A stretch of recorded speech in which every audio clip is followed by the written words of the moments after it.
Here we go. Welcome, misfits. If anybody's still up. Exactly. If you're tucking yourself in or just waking up, welcome. We're sending you loves.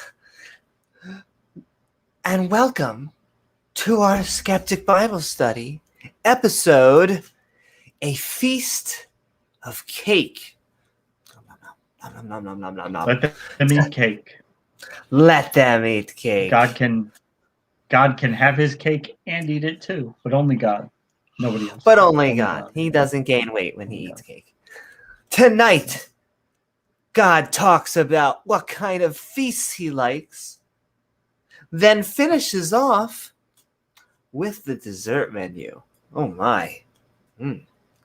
So nice come foreskins. Join some nice foreskins. Some Exactly. rotting animal flesh.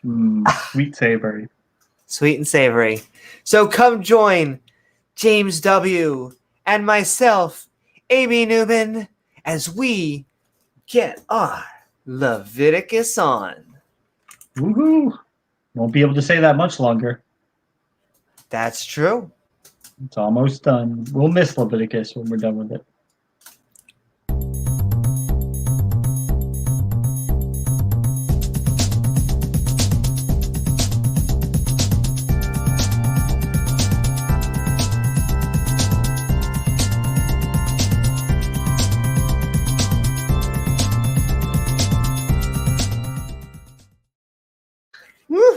Leviticus, the book I never wanted.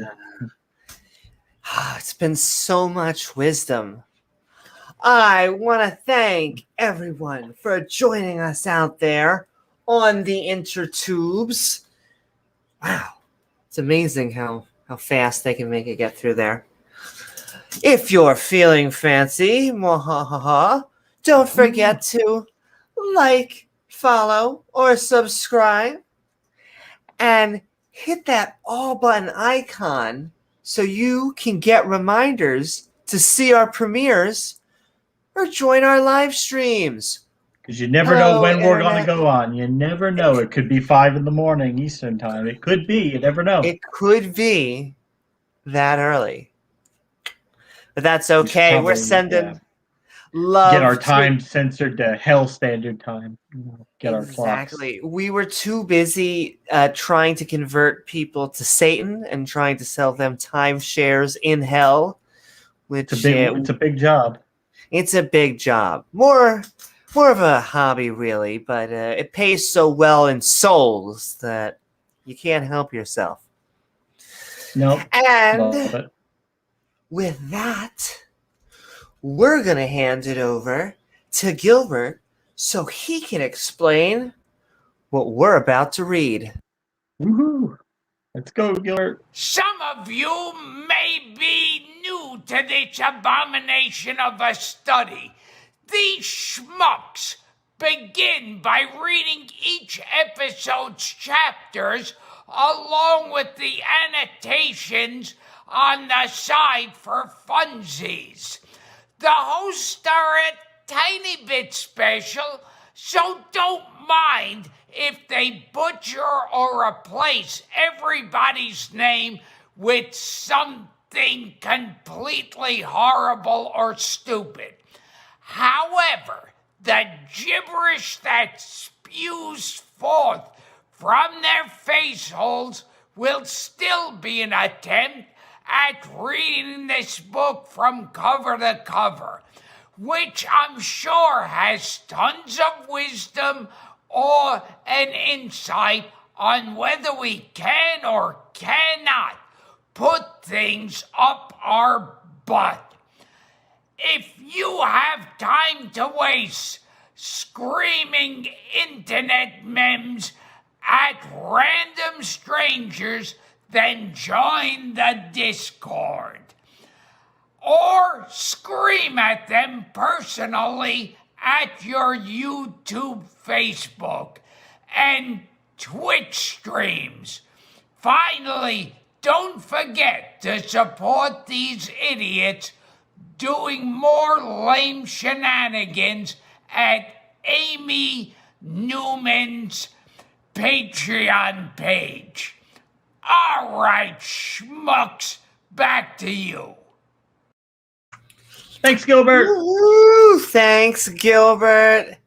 That's right. You can find our Patreon page at There it is. patreon.com/Amy Newman, which helps us make Woo-hoo. even more fun content. Woohoo! Be an Including inner circle atheist. Yeah. B, Like an these guys. inner circle atheist, like the those Canadian guys, yeah. Catholic himself, who was an original inner I don't circle know what atheist. happened. What happened, Canadian? Darth got a hold of Ah. him? Yeah. Darth, precepts. It's like scrambled eggs, but for your brain. Sending love. Yes. But also, we are sending love to K.O. Champ.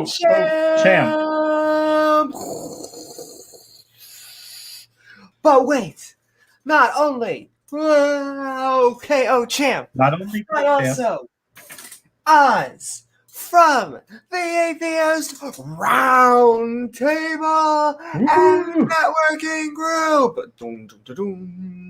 Got that meat coming up. Got that Yes. Oz meat coming up. Which they have a meet coming up. I think tickets are about to be going on sale for an October meeting of the Atheist. In fact, it's called Better because we here in our atheist community are trying to better ourselves. And I think that's a message Absolutely. we can all get behind. And I will say, just because I have Oz on the mind,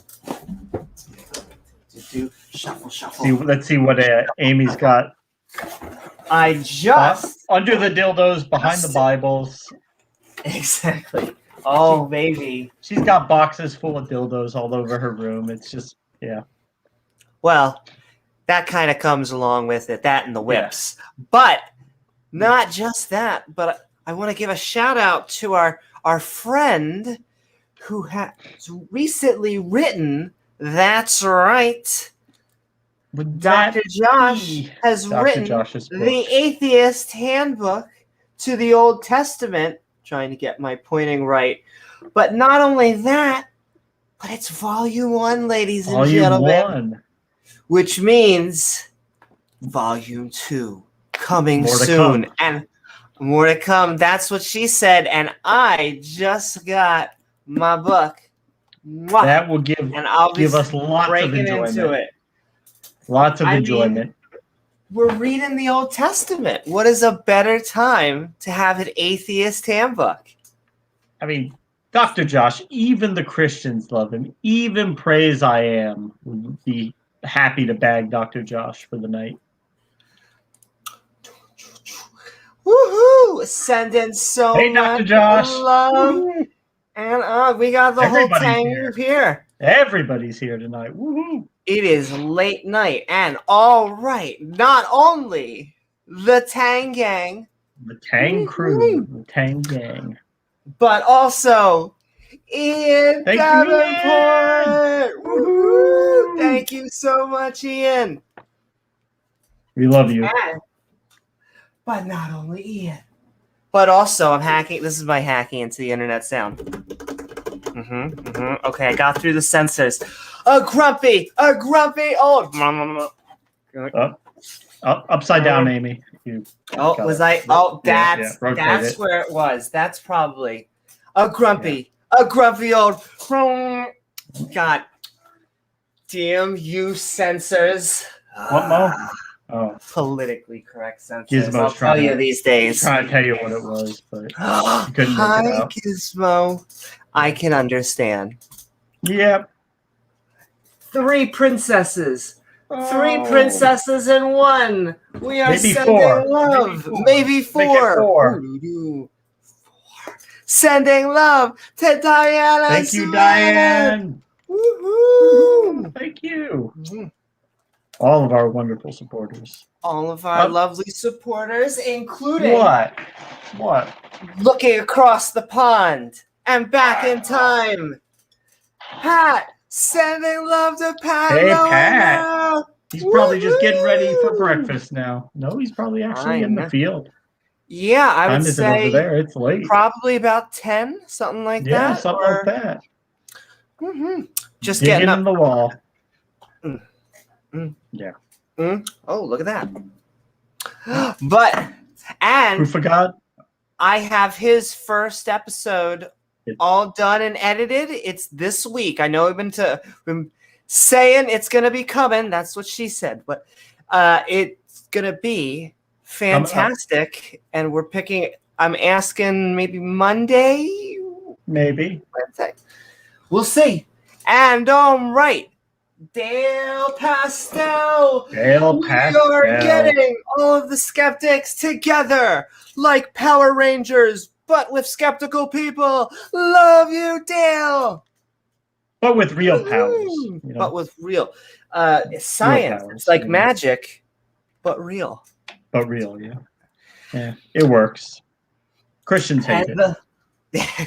They You damn atheist. You're reading the book too literally. What you need to understand about the Bible is you need to understand the context. It wasn't meant to be a science book. It wasn't meant to, wasn't meant for all that. Look, as a fundamentalist Christian, do you really want me to stick to the fundamentals? Come on. Well, where it says to kill gay people, you better kill gay people. Oh, that's funny. They talk about shellfish being an abomination over here and over here and over here. I eat shrimp cocktail. I kind of like going to Red Lobster and having a shrimp cocktail. It is good. And I don't like gays, so I'm gonna ignore that passage and follow that passage. Isn't the cafeteria wonderful? I'm not gay. It's nothing against me. I mean, sucks to be them, right? Sucks to be them. Oh, what's a little burning forever between friends? Capitalism 101. I'm going to be a rock vendor. Lots of stoning going on, and I cornered the market on all that shit. Oh, did you bring up Grandpa? Grandpa rocks? Did you know this is where atheists think this is where their relatives come from? They think we came from rocks. Ugh. Rained on the rocks for millions of years and made oceans, and then the oceans came alive. You do believe you came from a rock, Amy? And I've never been told any different by hundreds and hundreds of scientists, but ignore that.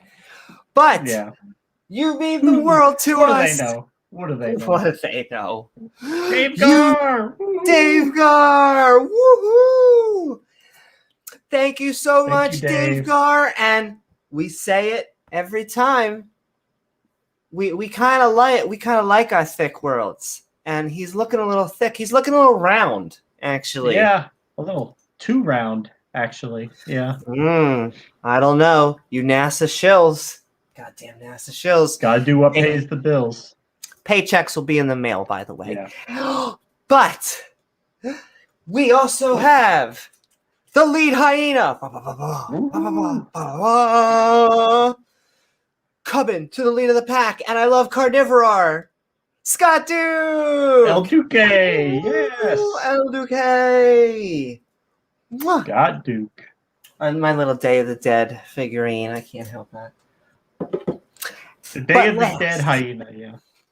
Exactly. But last, but not least, Shakespearean skull. With my Shakespearean skull, because the Bible, every once in a while, between the stabbings and goes into gets a little thespian. Shakespearean mode, yeah. And thou shalt, yes. Thou shalt not do the gay thing, because it's kind of icky. Okay, whatever. It's icky. I had to kill them. I had to kill like thousands of them. I had to bomb that city because they were doing yucky things with their pee-pees. I didn't like it, so I killed them all. Yeah, we know, Amy. We know, Amy. Yeah. Oh, baby. We get the message. Oh, I just want Yahweh to know that it's worth burning. It worth burning. And all right.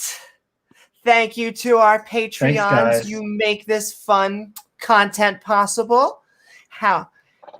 However, if you want your specific thoughts read on screen, to our lovely viewers out there, don't Yeah.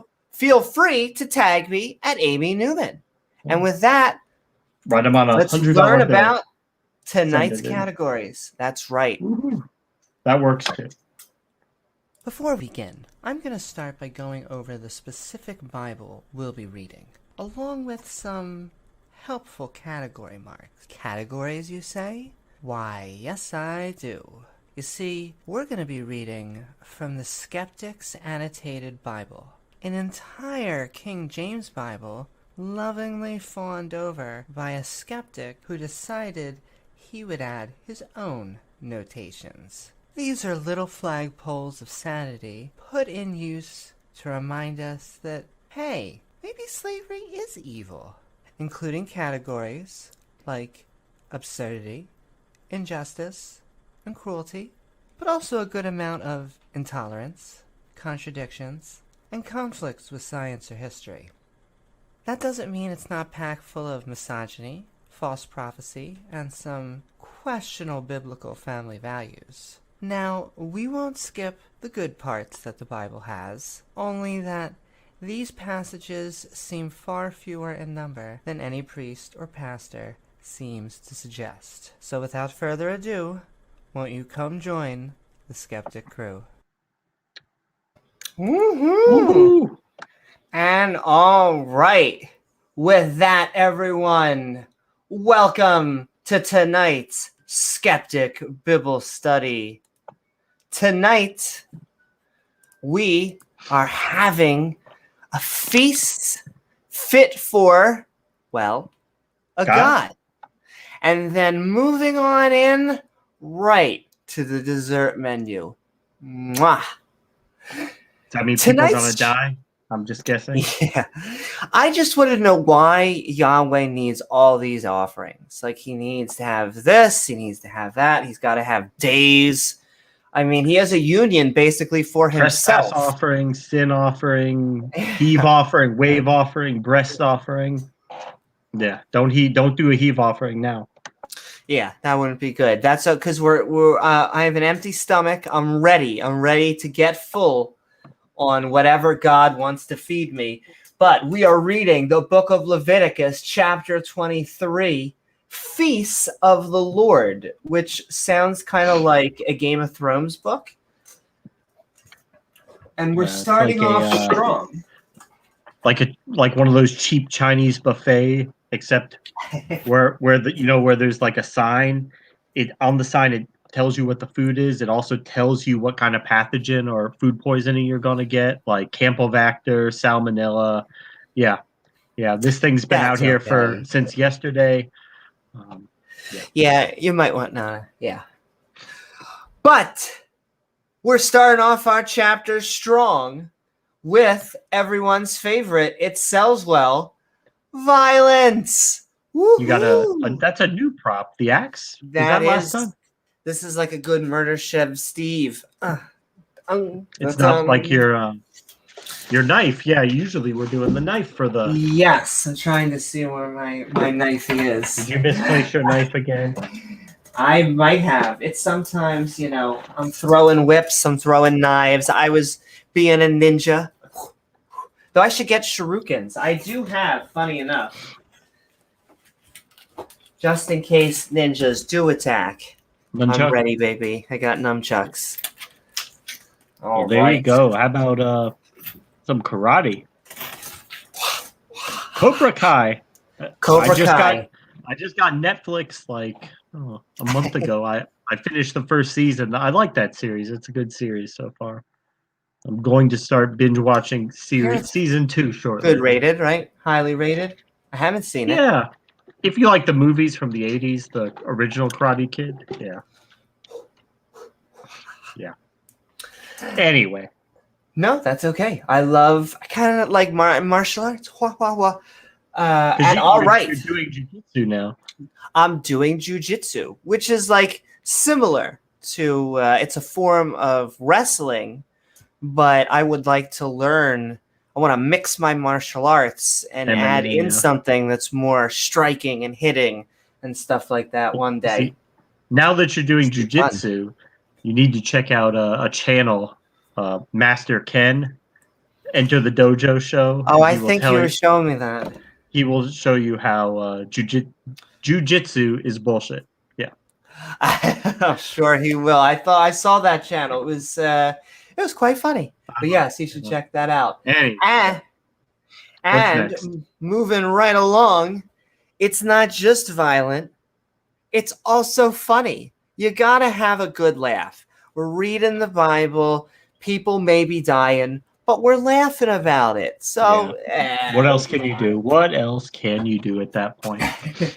Exactly. And I just dropped my little hammer. Uh-oh, I just dropped the hammer. Which hammer, Amy? Don't drop the wrong hammer now. She lost her hammer. There you go. And okay, but the other, we are dropping a little injustice. It's not just that it's violent. It's not just that it's funny. You got to have a little bit of injustice, because what would it be without that? I mean, here we go. It's got to be unjust violence. What would it be? Violence, justifiable violence? That wouldn't make sense. Yeah, you wouldn't want justifiable violence. But not just that. Oh, the little sad octopus. The little sad octopus. He's not tolerant. No, he doesn't like people that are different. Yeah. But it's okay. He's going to be introduced to other octopus, and he'll be fine. He'll learn how to share his toys, his octopus toys. Keep your tentacles to yourself. Yeah, keep. And hopefully we wouldn't go over this. This may be the first time that we have this in here. First time for what? The thumbs up? Man. We've had a few thumbs up before. Yeah, this I is, know, I think, exactly. This is like the third time I think we've had a thumbs up. And it's always like a little celebration when we get to it because, hey, there are a few things in the Bible that aren't so bad. I mean, it doesn't say always to kill slaves. It doesn't say women are always property. I mean, do you remember when it said that if you're one of your slave girls is raped, don't kill her. Don't kill her. God is merciful. You beat her really good. She might wish she was dead, but she'll make sure she isn't raped again. That's the mercy of God. The mercy seat. Mercy, exactly. All right. So, but yeah, actually, I hate to do it. It's not just that there's good stuff in there. What else? There may actually be a contradiction in the Bible. I mean, I would check Dr. Josh's book on that because I don't see how that could even be possible. That's true. Hold on. It says so in the I mean, all these Christians, they all read the same book and they all get exactly the same theology out of it. We don't have like thousands of different sects popping up all over, can't agree with anything. We wouldn't have wars with different Christians and burning people at the stake because they have a different doctrinal position than you. I mean, what would it be if the Bible had contradictions? That's what you would get. It'd be crazy. I know, it'd be crazy. It can't be. Well, we'll have to check it out. We'll see. We'll have to see what the scholars say. That'd be too crazy. Ken Hovind, yeah. And with that, welcome everyone to the book of Leviticus, chapter 23. Aunt Jer says, will there be nectar at the feast for the gods? Yes, much nectar and honey. Woohoo! Sending love out to Robert. And all right, the feasts of the Lord. And the Lord, Bob, he's doing a lot of stuff, Bob Larson, SPAC onto our main man. Let's get him out here. Charlton Heston, who I think he needs a new acting contract, saying, speak unto the children of Israel, Shmishmael, and say unto them, for whatever reason, because I am the all-creating, all-seeing, powerful creator of the universe, but also... call me Big Daddy. Yes, call me Big Daddy, but also concerning the feasts of the Lord, Bob, because... I'm a deity, and we have to talk about festivals, which ye shall proclaim to have holy convictions and those little cookies with the icing on it. Even these are my feast. But not fig Newtons. Do not try to bring fig Newtons into heaven. Jesus will get triggered and kill you. Listen, people, is it healthy or a snack? Healthy or a snack? No, Jesus has flashbacks from when that tree owned him in the book of Mark, when he wanted that fig tree to make fruit out of season and it wouldn't. So he got mad and he killed the tree. Damn you, tree. He seems to get mad at a lot of objects. Tower of Babel, trees, idols. 6 flags shall work be done, or days. But the 7th day is the Sabbath of rest, for whatever reason. And holy conviction, ye shall convocation. do convocation. Yeah, there you go. I was testing everyone. Ye shall do no work therein. It is the Sabbath, because that's kind of important to me, of the Lord Bob in all of your dwellings. These are the feasts of the Lord Bob. Even holy, say it one more time. Convocations? Convocations. I knew that. Which ye shall proclaim in their seasons, their 4 seasons. It's a great time to eat there. Yeah, it's a pretty good hotel. Yeah. Pretty good hotel. And on the 15th day, in the 14th day of the first month, at even is, see, this time it's the Bible, the Lord's Passover. And on the 15th day of the same month is the feast. James. Yeah. We're back to unleavened bread. Don't you frickin' leaven.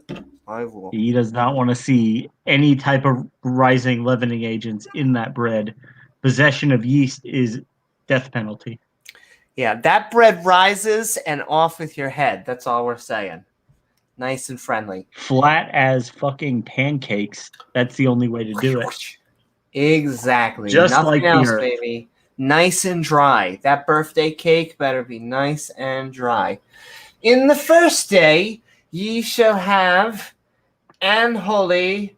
I'm going to just keep a convocation. Ye shall, I got this, baby. Ye shall do no servile work therein.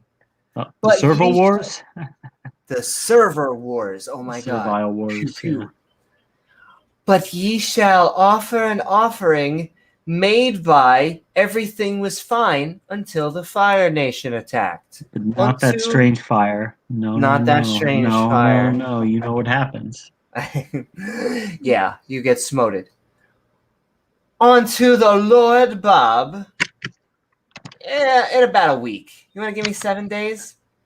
In the 7th day is business days. 7 business days. 7 business days. Yeah, don't count the weekend. Don't count it. Is an unholy convocation. Ye shall do no servile work therein, but ye shall offer an offer. Oh, I made that. And the Lord spake unto Charlton Heston, saying, speak unto the children of Israel, Shmishmael, and say unto them, because I can't. I'm not going to tell them. You tell them. I'm not going. Once again, this is getting to my main beef. God is still having one-on-one conversations with people. I know that that's the main theme in the Bible, but not really a big fan of prophets. Really don't understand this whole talking to one guy. You just have to take their word for it. God talks to him. Take his word for it, yeah. Exactly. And speak unto the children of Israel, Shishmael, and say unto them, when ye come into the land, oh my, which I have given unto you, and shall reap the harvest thereof, then ye shall bring a sheaf, oh my, of our favorite, bring those first fruits of your harvest onto the priest. Haven't seen those fist fruits in a while. I know, they haven't been in season. And he shall wave the sheaf. You think that's appropriate? Before the Lord Bob to be accepted for you. On the morrow after the Sabbath, the priest shall wave it around. Wave it around, Amy. Do it. Do it to me. Biblical Wave it around style. like a matador waving it at a bull, a charging bull. And ye shall offer that day when ye wave the sheaf and he lamb, specifically a he, without blemish. Yeah. Our last chapter, all about, for whatever reason, offerings can't have blemishes. You can't. The thing you're about to murder and in the name of God cannot have a blemish Not on only it. that, the people coming into the temple, they can't be short, they can't have a deformity, an impairment, can't have a damaged testicle. Nothing. Even none of them can be in the sight of the Lord. Specifically, you can't have a damaged testicle. I don't know why the Bible points that out, but there you go, God's ladies. very, very particular about his male genitalia. He likes it to be he spends a lot of time thinking about male genitalia now that you think about it, doesn't he? He does, now that you say so. He spends a lot of time thinking. He likes them circumcised. He likes them intact. Yeah. Speaking of, and the meat offering, that's what she said, thereof shall be 2/10 deals of fine flour mingled with oil. Welcome back to Cooking with Yahweh. An offering made by the Fire Nation onto the Lord Bob for, do you have any sweet and sour packets? And I'll take Sweet a Coke and savory, yeah. for the drink offering thereof, or I guess I'll also take wine, shall be of wine, the fourth part of an hin. I remember that was all I have is this boxed wine right now. The rare moments of me doing anything I liked in Hebrew school. They replaced it with grape juice. I actually like grape juice, I think, better than wine, but grape juice, wine, during certain prayers, they give us that. I mean, is it that Manischewitz wine? That's probably. It's not the worst, but it's not what I would call the best either. Not a good way to get drunk. Manischewitz. Manischewitz. Shove it somewhere. And ye shall eat neither bread. Oh, they're not going to eat the good stuff? How about if we're having like wheat? No, you're on the fiber? Atkins diet. No bread. Atkins diet. No bread. No corn either. Corn is high carb. No corn. Well, yeah, it's high carb. Can't do it. Woohoo! Sup, Amaretto? That's right. We were on so late that we're early. That's the way we like to think about it.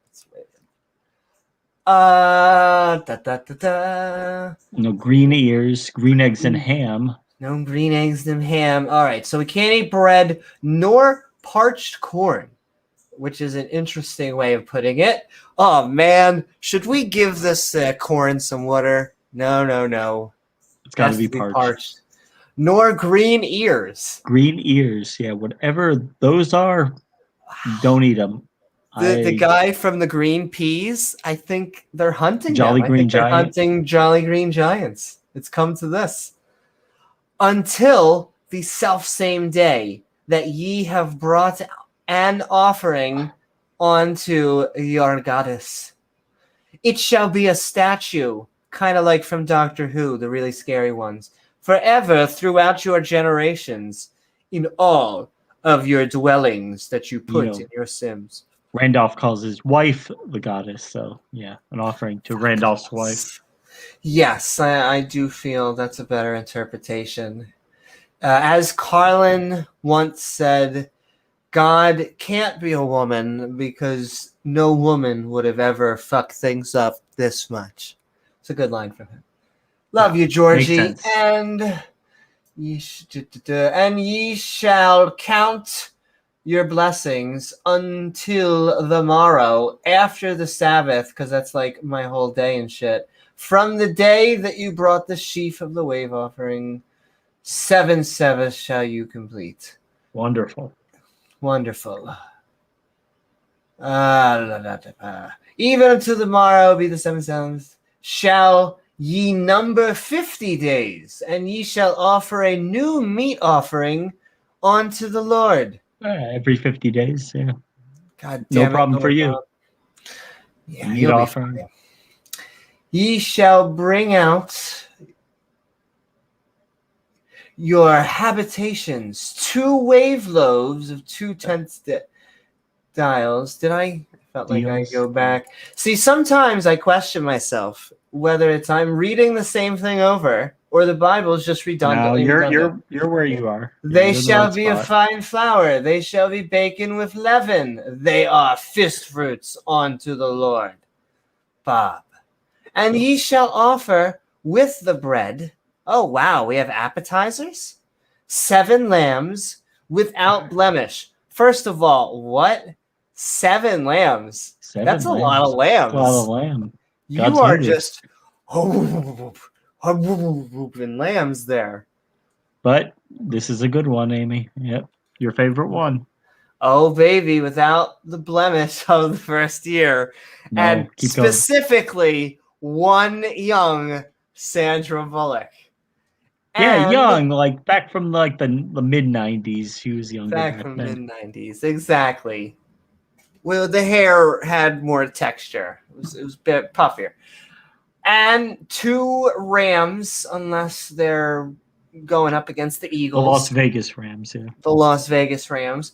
They shall be a burnt offering, because I'm kind of a god that likes to burn things and put them out with fire, onto the Lord Bob, with their meat offering, or at least that's what they called it, and their drink offerings, which has a happy hour every Tuesday. We call that a golden shower tape. Oh, baby, that's a different kind of offering. A different kind of drink offering. An offering made by fire and brimstone of sweet and sour sauce unto the Lord Bob. Then ye shall sacrifice 1 kid. Just no. It's just a goat. Of the goats for a sin offering. What were the other ones for? Those are weaves, heavings, and 2 lambs, a lot of lambs of the first year for a sacrifice of, this is totally going to be a peace offering. You notice all the killing? That's how you know it's a peace offering. Well, from the God of War, right? From the God From of the War. Man of War, yeah. And the priest class from EverQuest and World of Warcraft shall wave them with the bread, and you'll dip it into a good sauce of fist fruits, which fist fruits So they're make waving a fantastic bread sauce. and fruit around. Only God could come up with something like that. Yeah, it's starting to make sense. For a wave offering before the Lord Bob with the 2 lambs. You're just shoving lamb everywhere you can. They shall be holy to the Lord Bob for the priest. And ye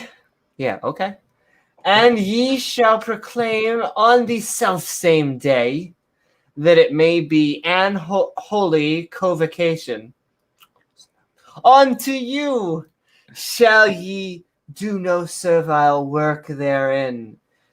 Or Couldn't you Spartacus will be a mad. Just say, don't work on this day. Why are we going through all this? Servile work. Because Spartacus will be mad. He'll be very upset. He'll start another rebellion. It shall be a statute forever in all your dwellings throughout your generations. And it always bothers me when they start to talk about generations. I know they're not talking about anything too specific here, but and when ye reap the harvest of your land from Farmville, thou shalt not make, clean riddance of the corners of thy field. When thou reapest, thou shalt gather any cleaning of thy harvest. Thou shalt leave them unto the poor and to the stranger. Okay, that's the good one. I am the Lord. Yeah, the thumbs up. Bob, your goddess. All right, let's read that. Don't harvest the corners of your field. Leave them for the poor and strangers. I am the Lord. So there you go. Give a little bit of food to people. That almost sounds a little bit socially, a little bit socialisty. But though I will say this is why a lot of probably Christians think why we shouldn't have welfare, because they're like, hey, it says that we should be provided in the Bible, and they'll probably do that. And then, if no one does that, oh well, yeah. But what can I tell you? They're not God's chosen people, and they want to be able to tie it to religious people. So, it's the charity distributed through the church. So chances are most of those people are going to be religious. And it goes towards these whole questions of free will and all this stuff that they like to 15-foot whale penises. And 15-foot whale. Yeah. Exactly. By my day. And the Lord spake. Oh, Bob, just say it. Don't spray it. On to Moses, saying, speak unto the children of Israel, Shmishmael, saying, in the 7th month, not the 7th day, in the 7th month. July? Okay. Yeah. In the first... It is July now. Go figure. There you go. Woohoo! Hello there, Da Freak. Da Freak. And no, this is the main event, baby. We are Skeptic Bible Studying. We are on Leviticus chapter 23. Woohoo! Sup in. We got a lot of people on tonight for a late night on a Thursday. Gathering the heathens. A lot of people out there. So we're talking to Moses. Once again, not talking to everybody. Saying in the 7th month, in the first day of the month, specifically, shall ye have a Sabbath? I don't know. You tell me. A memorial Social Security checks go out. There you go. Of blowing of trumpets, and holy convocation. I'm gonna find out 8 different ways to say that. Make sure you have your mask on for blowing the trumpets during COVID. Ye shall do no servile work therein, but ye shall offer an offering made by fire and brimstone unto the Lord. God said to Moses, say this to the Israelites. Why don't you say it, buddy? Don't do any work on that day, but offering me an offering made by fire. Okay. And the Lord Bob spake. Once again, continuing on to Charlton Heston, who needs to get a new contract. Listen, people, anyone who tells you that you're about to be their chosen group of people, run, yeah. As fast as you can. Let me tell you, he's never going to be happy with you no matter what you do. He'll find something to bitch about. He's going to find something. And crashing the party. Hey. Woo, someday. What would everybody be doing if we weren't streaming? This is amazing. I know. We're sending it 6 a.m. Yeah. The heathens are going late night, early morning. And let's see. On the 10th day, on the 7th month, there shall be a day of atonement. We're going to dip you in that sweet and sour sauce. It shall be an holy convocation unto you, and ye shall afflict your soul stones, and offer an offering made by the fire nation unto the Lord Bob. I'm sorry, what? Or just shove a tangerine up your ass, one or the other, for the That's what I do that's generally what I do on Thursdays. On the 10th day of the 7th month, there will be a day of atonement, a holy convocation, and on that day you must afflict your soul, an offering, and offer me an offering made by fire. Does this guy sound like a nice guy? I know all the Christians are like, look, he gets better in part 2. Isn't it kind of weird in part 1 that he's like this? He loves you, Amy. He loves you. He loved Aaron Ra's 2 sons. He did love them until that. Till they burned him. The fire. Yeah, the wrong fire. I don't know. It was a strange fire, so yeah. But I just don't get it. Like they're basically it is he's going through his angry teenage stage. But why do gods have angry teenage stages? That just seems a little, I don't know, off. Human, Little little human. little human, like being jealous, like Like being jealous. humans, yeah. And ye shall do no work in the same day. Yeah, we got it. We got it like the first 10th time. For it is a day of atonement to make an atonement, in case you didn't know what the Day of Atonement was for. Before the Lord Bob, your God. Don't do any work that day. Thanks. Yeah, only God could take something like a day off, which normally sounds like something that people would like, and just make it a nightmare with all these Yeah. fucking rules and regulations and Well, you're gonna have a day off, but it's to worship him. Aren't you lucky? yeah, anything else that you do will kill you. Woohoo! Oh boy. Don't think about it as killing. Think about it as more as dying for your favorite G-Man. Yep. All right, so we're working with soul stones. For whoever soul it shall not be afflicted in that same day. Oh, whoa, I want to start this. Is that For same day? whatsoever soul stone it shall be not afflicted in that same day, he shall be cut off from among his people. Oh, now we're seeing where the prejudice is. Not the self same day, just the same day. Okay, that's an important distinction. A very important distinction.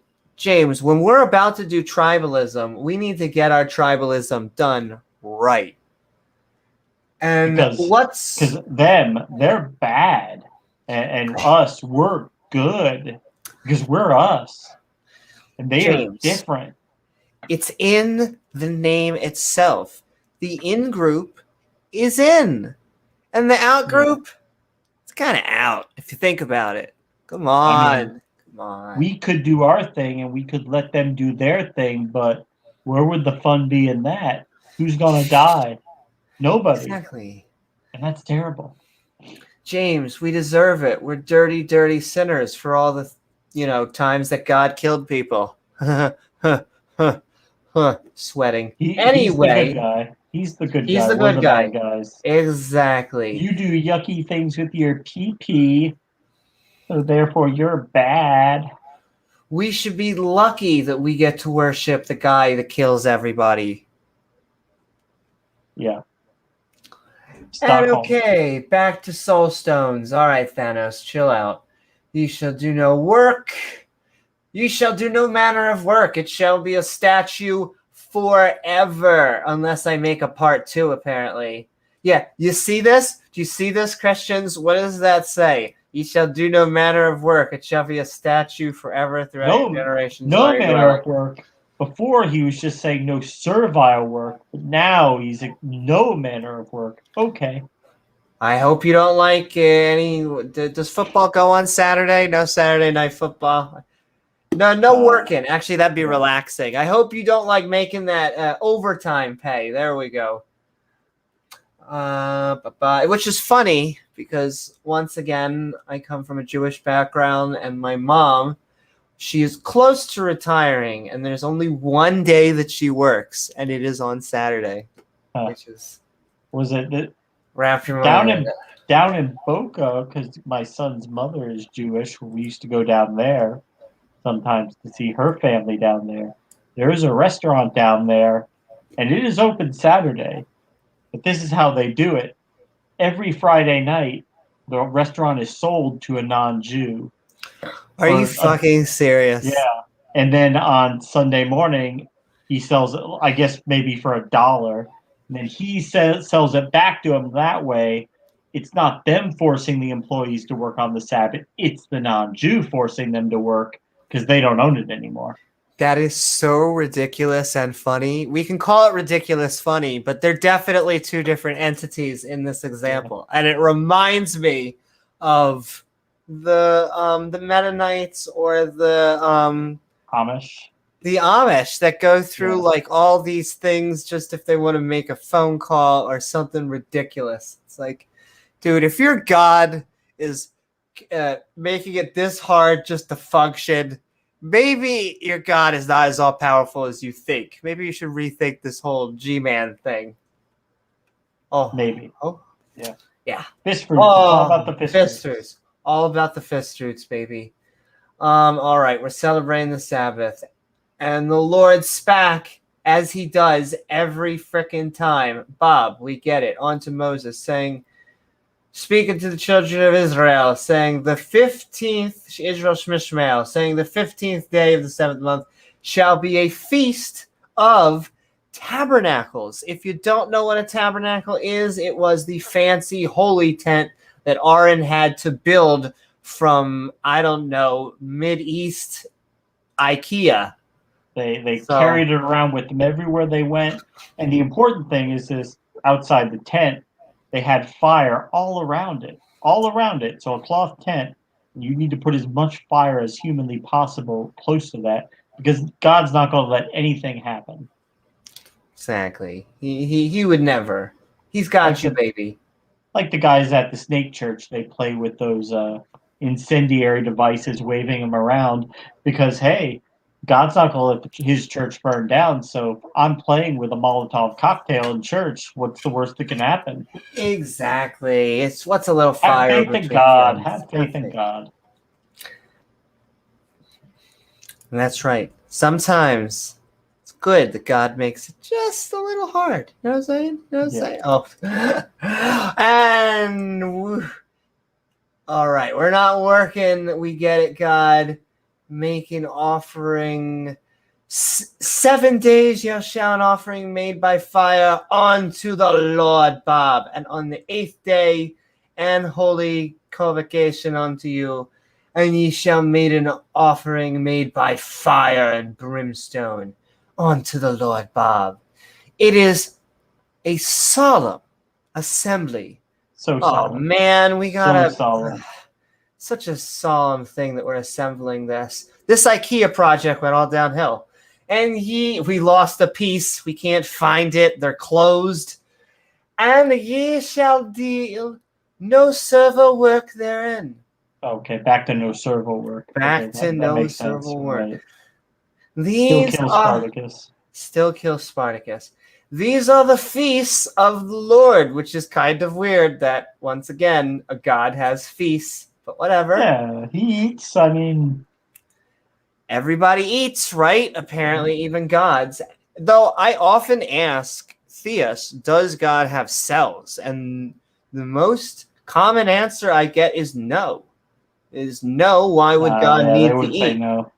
Which to my general response then goes, I don't understand why this deity needs to exist. Because in my opinion, we're conscious because of ourselves. Need it. That's how we walk around and Well, gather yeah, food. So if you know remove that. somebody's brain, I don't think they're going to be having many conscious thoughts after that. But maybe they know better than we do. Yeah, maybe they're playing the 5D chess. They really get it. Woo, Jesus is a myth. Absolutely. Hashtag. And we're coming to looks like the end of the feast. It's been I hope you all saved room for dessert, but we're almost through this buffet that God has been given to us. Jesus is a biscuit. I will say, I do love a good biscuit. Like KFC biscuit. Oh man, I do, and I'm one of those. I can eat it, buttered or not. All right, and let's see. Buttered or not, yeah. Buttered or not, baby. Which ye shall proclaim. Do we say meat? Okay. These are the feast of the Lord, which ye shall proclaim to be holy convocations. They just like repeating themselves. To an offering made by fire and brimstone, a burnt offering, and our favorite, a big, thick, meaty offering. A sacrifice. Extra meat. Double meat, baby. And a drink offering. I'll take a Diet Coke if you have it. Everything upon this day. Wow, you're just really going out. Well, Donald Trump does drink about 12 cans of Diet Coke a day, so good choice, Amy. It's what keeps him thin. Exactly. And because the Sabbaths of the Lord, Bob, and besides your gifts that you kind of have to give me because that's a normal thing that God needs, and beside all your vows, oh, you're going to have to take a... speaking of vows, I've always found the notion of just the whole personal relationship thing to be a little, I don't know, odd. I know that many theists take that for granted, but having a relationship with a deity, it's just an interesting concept. Like, oh, me and God, we're going out for dinner tomorrow night. It's like, oh, cool. Did he book the reservation? Strange fire? No strange fire. No strange fire. But I mean, the thing, what do you get? I mean, it should be like a common search engine item. What do you get the deity that has everything? What kind of gifts do you get that deity? He's got everything. He's got the whole universe. Yeah. I mean, what can you give to him? And why does he need offerings in the first place? It just seems like, once again, that's what supervillains ask for. Not judging, but just saying. Doesn't seem like that's what the good guys ask for. All right. Besides the Sabbaths and of the Lord, Bob, and besides your gifts and besides your vows, and besides all your free will offerings, what were the other ones?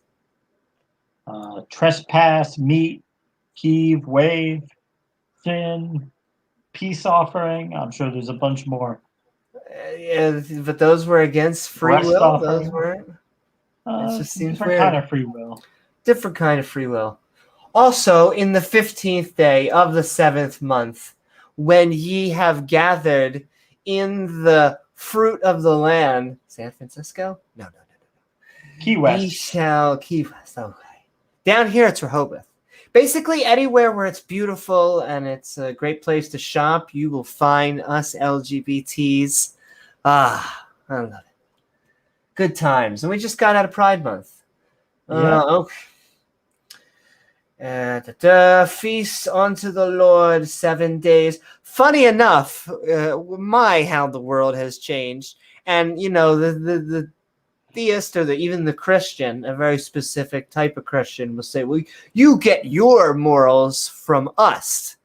And it's like, do we really, from Pride Month, we really got that from the book that said, take these giant stones and make them say hi to your gay neighbors? That's where we get our morality. I mean, a stone like that would be way too big because you would never want to use like a stone that big in a stoning because that could knock them out in one blow. So you want to use about half that size or smaller. That way, not quite pebbles, but yeah, you don't want one or two blows and they're unconscious. You want them to feel it for at least a few minutes.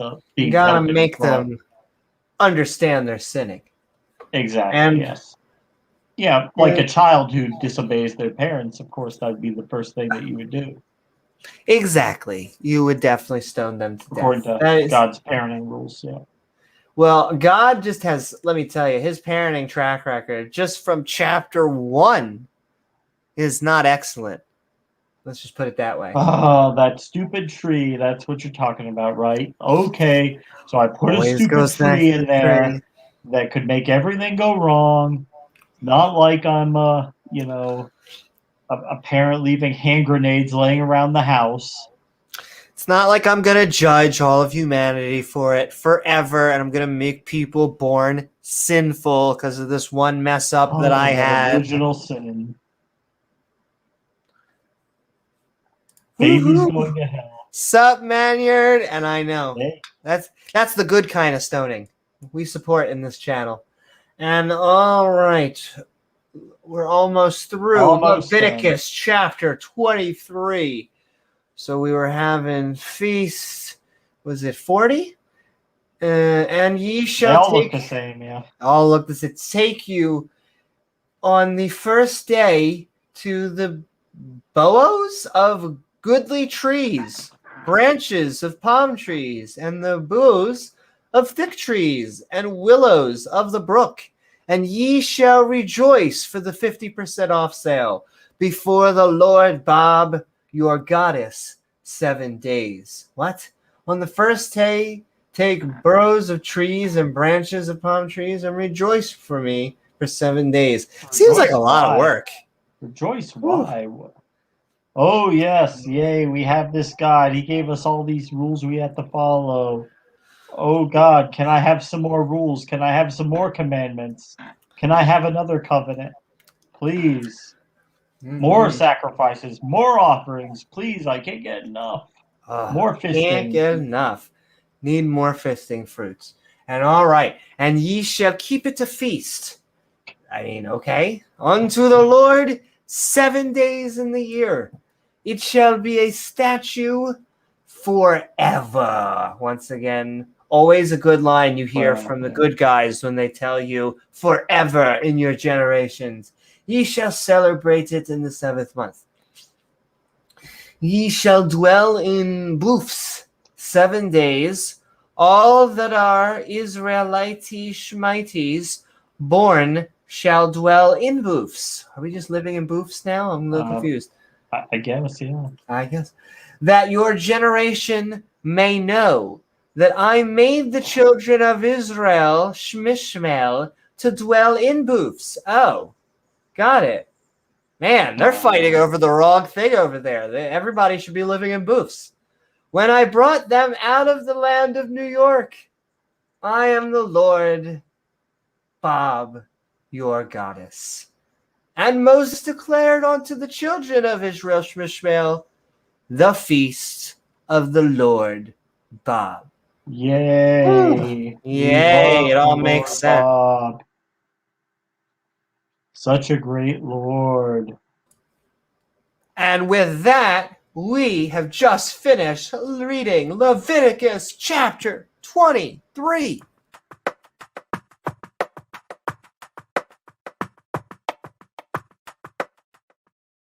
What do you think? That was a fun-filled chapter. Did you get your feast filled?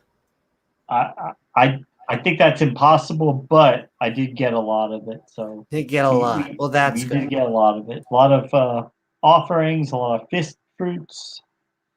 Wow. So we are almost done with Leviticus. Woohoo.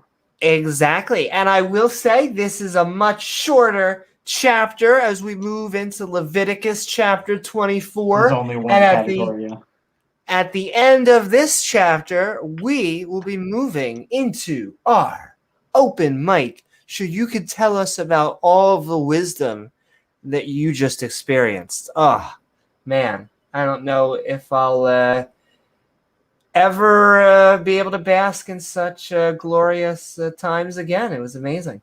Tell us about that incident with the cucumber. Once again, once I am in a deep, dark place, I think to myself, what would God want for a festival? And it gets me through the night. Well, he would want you to work for 6 days, and then he would want you to worship him on that last day. Why does God need us to take a day off? Who are you to judge him? It's fun, right? You like your days off. We all like our days off. I know. I'll tell you, he's his own union. He doesn't give... Yeah, take a day off. Oh, for ourselves? No, to worship me. But I'm kind of behind on a lot of stuff back at the house. Don't give a shit. Don't care. Don't do any of it. Don't do any of it. Don't do any of it. Yeah. But the bills are due. We're gonna have to. We need the money and the bills. Hey, speaking of that, you haven't tithed this last month, so gonna go ahead and need you to fork that little bit over. And okay, you're gonna have to go to drdino.com and just buy. Oh, drdino.com. That's right. Buy all the DVDs. Buy all of his. And okay, we are moving into the book of Leviticus, chapter 24, 12 cakes for the Lord. Can I see it was a great meal, but I think we're going to do dessert. Oh, lovely. Sounds like the one king who, I think it was Sweden, who ate himself to death on his dessert cakes. Actually, he ate like 20 of them or something like that. The semblas, it's like a kind of like a heavy pastry kind of thing. He ate like 20 of them and died. Woohoo! I guess that's a good Yeah. way to go, though, right? Hey, dessert, death by dessert. And there's only one category with the 12 cakes for the Lord, and that what else could it be? Which is, it's kind of funny. I mean, come on, people. We're talking about what kind of cake that God likes. Who even knew that God had specific types of cake? I still love cake. I think I was 3 or 4 years old and I wanted one for Christmas. That's what I asked for Santa. Really? Big Oh, birthday I mean, cake. I do love cake. Nothing wrong with that. I didn't know God had his own flavor, but probably nope. mingled with dead human corpses and whatnot. Oh, you just keep on. We're trying to have a happy cake time, but yeah. Well, let's see. All right, let's see what it There's says. always strings attached. Always strings Let's see attached. what Never. it is. 12 cakes of the Lord, and the Lord Bob Spack. Oh God! Once again, every chapter, Charlton Heston is like, I am going to get a spit shield at this point, saying, "Command the children of Israel, Shmishmael." That sounds like an army that they're about to, when you say that word, that they bring onto the pure olive oil. Oh, okay. Beaten for the light. What? To cause the lamps to burn continually. Without the veil of testimony in the tabernacle of the congregation, shall Aaron Ra, if we're still keeping him around and he hasn't gone mad from me killing his sons, order it from the evening onto the morning. Oh, we're doing DoorDash. Before the Lord Bob, continually. Oh, we're stuck in a loop. It shall be a statue forever. Forever? Generations. Forever, forever. Used to call it Dick Dash. Woohoo! That's a different website, but Yeah. also a good one. He shall order the lamps upon the pure candlestick before the Lord Bob continually. Are we shopping at Bed Bath & Beyond? What's going on here? Are you sitting on a candlestick, Amy? Like a long candlestick? Oh, I might be. You never know. Never know what you're up to. Never know. That's what keeps me up. God said to Moses, "Command the Israelites to bring pure olive oil to cause lamps to burn before me continually. It is a statue forever." Oh, we're just getting the setup. All right. Is this like the eternal kitchen flame, like the light that never goes out? I guess so. And thou shalt take fine flour and bake 12 cakes, not 11, not 13, 12 cakes. 12 Therefore, cakes, 2 scoops. 2 scoops, 2 tenth deals shall be in 1 cake. What? Take some fine flour and bake 12 cakes with 1/5 deal in each cake. And all right, everyone, we've officially Baking hit with it. God. Because, yeah, we were just asking. He was just ordering. But Now he's a pastry chef. Come to cooking with Yahweh. Welcome to everyone. Although we haven't got the amazing recipe in Ezekiel yet, but yeah, we'll get there eventually.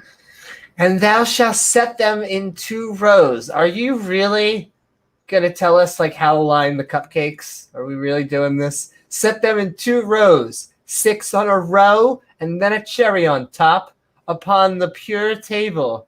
What happens if it's an unpure table? Before the Lord Bob, who is a bit of a fashionista and apparently a chef. Every Sabbath he shall set it in order. Set it and go. Before the Lord continually, before taken from the children of Israel Shmishmael, be an everlasting love and a covenant. I'm just imagining God being like Gordon Ramsay, just running around the kitchen screaming at people, "Put those fucking cakes in a row! Get that shit out of here! You call this a cake? A You cake an offering? idiot! Get that shit out of here! 2 rows! 2 rows.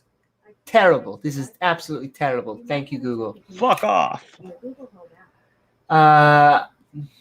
I always you always know him because he throws the towel and then he always goes like this. Gordon? Gordon, yes. Ugh. And it shall be Aaron and his sons, and they shall eat it in that holy place, for it is most holy. Yeah. Oh, is Let it? them eat cake. Let them eat cake. Unto him of the offerings of the Lord, Bob. Made by everything was fire and fine until the Fire Nation attacked by a perpetual statue. God. Okay. God orders a blasphemer to be stoned to death. Everyone's favorite grandpa. And of course, not for much longer. Not for much longer. Starts off with, how could we be selling anything? You need either sex or violence. I mean, it does say right in the title about a blasphemer getting stoned, so par for And the not course. the good kind. Yeah, no, not that kind of stoned. He's still our little prejudiced little He's octopus. He's little intolerant. But we heart him. That's the important thing. Yeah, because hey, if they come from another place and they don't know God, I don't care. They blaspheme him. We're still going to kill blaspheme. him. Yeah, don't do it. It is, I think, that's interpretation, right? This is different interpretations, and I think. Oh wait. You did the injustice, right? Oh, and I skipped in. That's right. You skipped and injustice. Oh That's my it. goddess. Sorry, I almost skipped injustice, and I think that's it. We can move forward. Oh. There we go. Oh wait. Huh? This might be our first time having to do this. I don't think we've ever brought this up on any of our podcasts before. I mean, it's my first time too. So. Oh, maybe. There might be a contradiction in the Bible. Holy moly, Batman. But that doesn't make sense. It's one book. How could it contradict with itself? All written by authors. They were all on the same page. They agreed on everything. And these people were inspired by the Holy Spirit, Amy. He inspired them to write what they wrote. So how could God inspire them to write things that contradict? It doesn't even make sense. And that's almost blasphemy against the Holy Spirit. That's close to it. Yeah. And you don't want to blaspheme the Holy Spirit because that's the unpardonable sin. You don't want to sodomize the Holy Spirit. Don't do it. I want to get sodomized by the Holy Spirit. Yes, that's I think is the correct answer.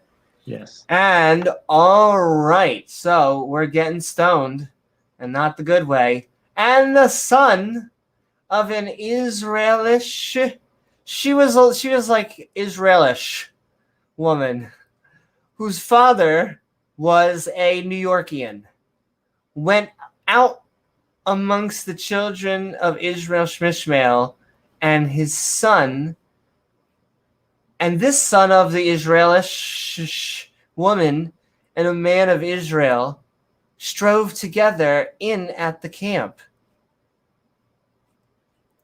And didn't bring me any. And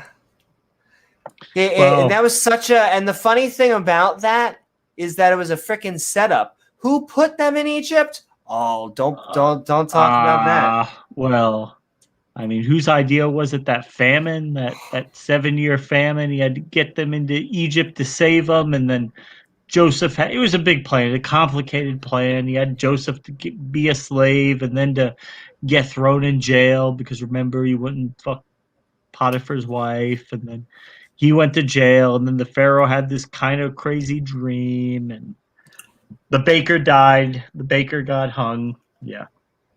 Yeah, and why didn't God just poof it away? Come on, you got to understand the narrative.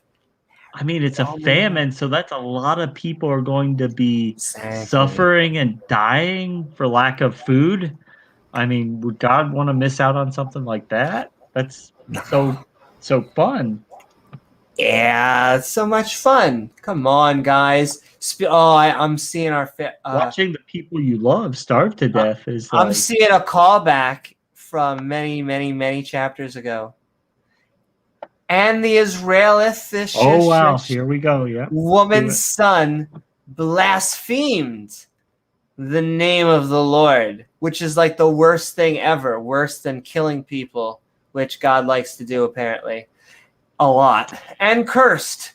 And they brought him onto Charlton Heston, and his mother's name was Shalomith, the daughter of Dietrich of the tribe of Dan, our Yeah, favorite tribe. we haven't heard anything from him in a while.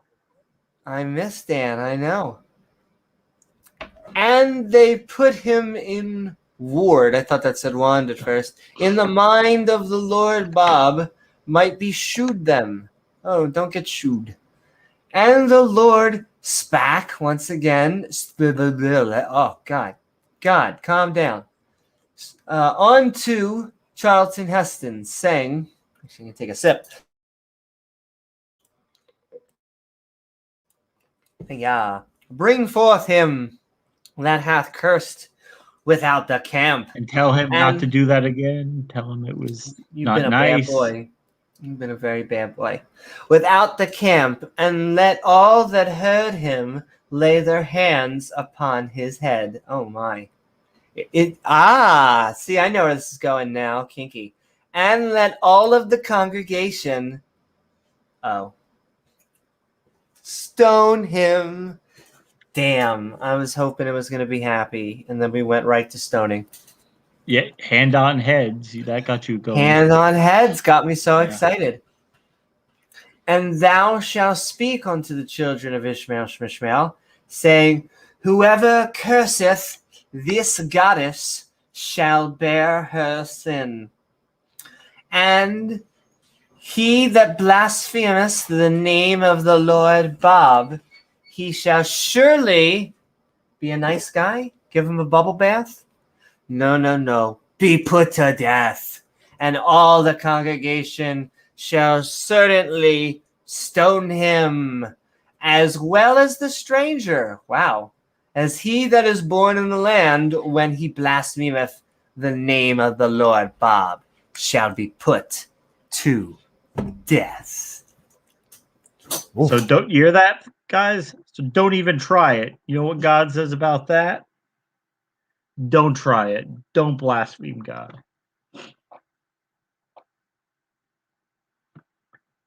They used to have back in the day, this is like 12 years ago. This is a long time ago. They used to have like a challenge, the blasphemy challenge.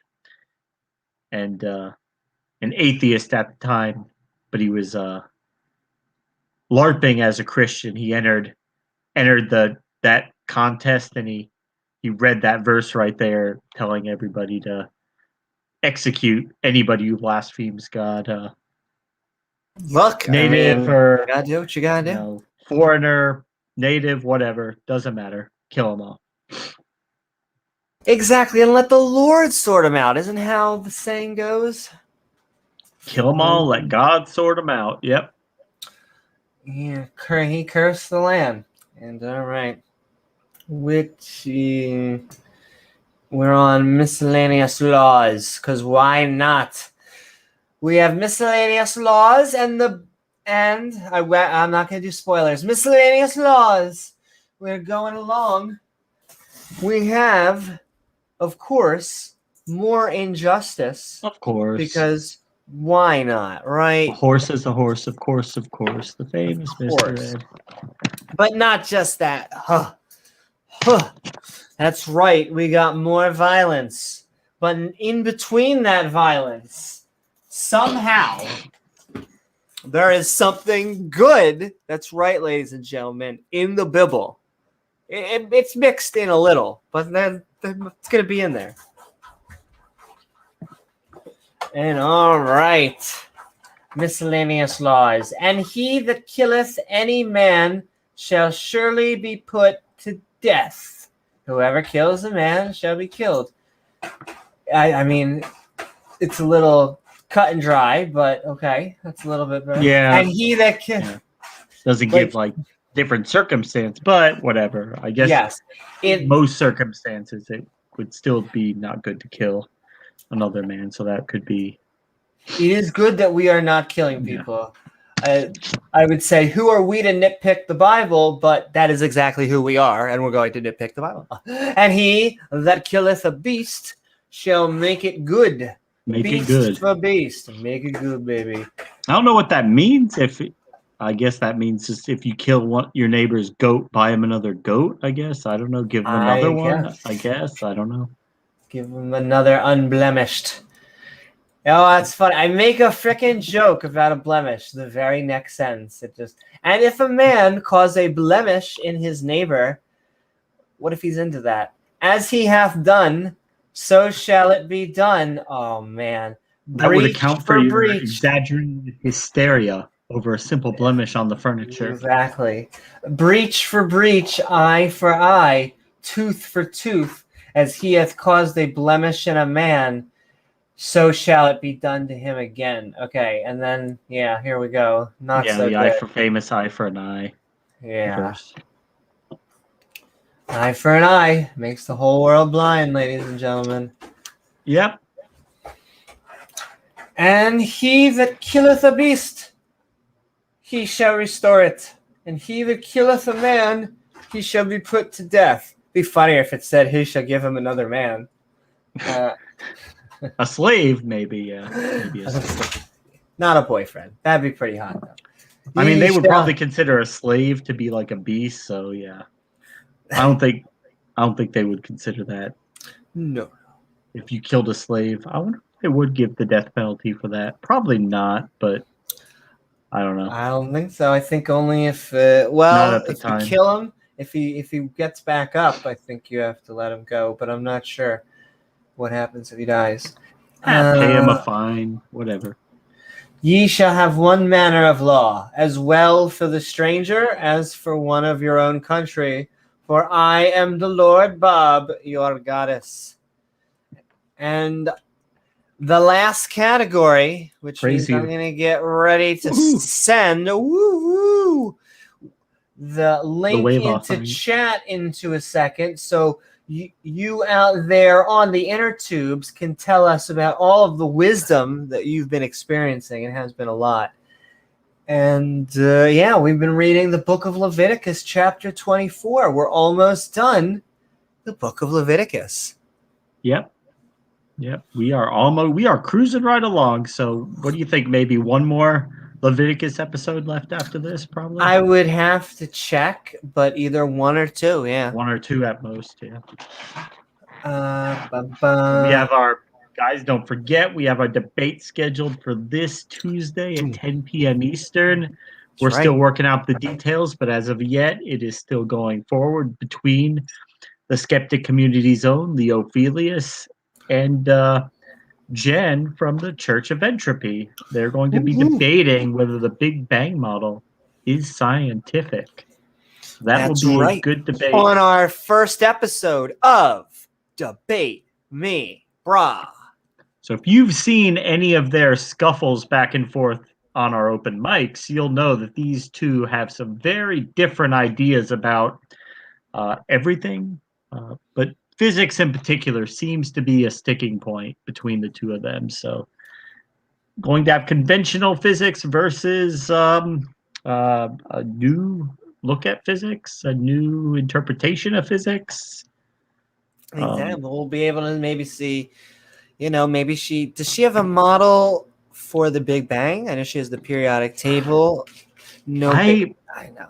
I imagine she probably does because she has a model for almost everything. I mean, she's got like graphics for days you can look at. So I wouldn't be surprised if she does have a model.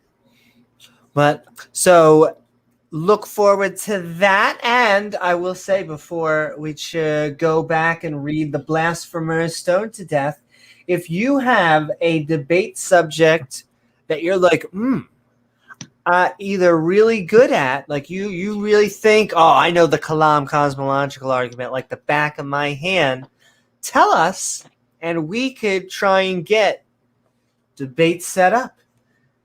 And all right, the blasphemer is stoned to death with only a peanut butter chocolate of categories.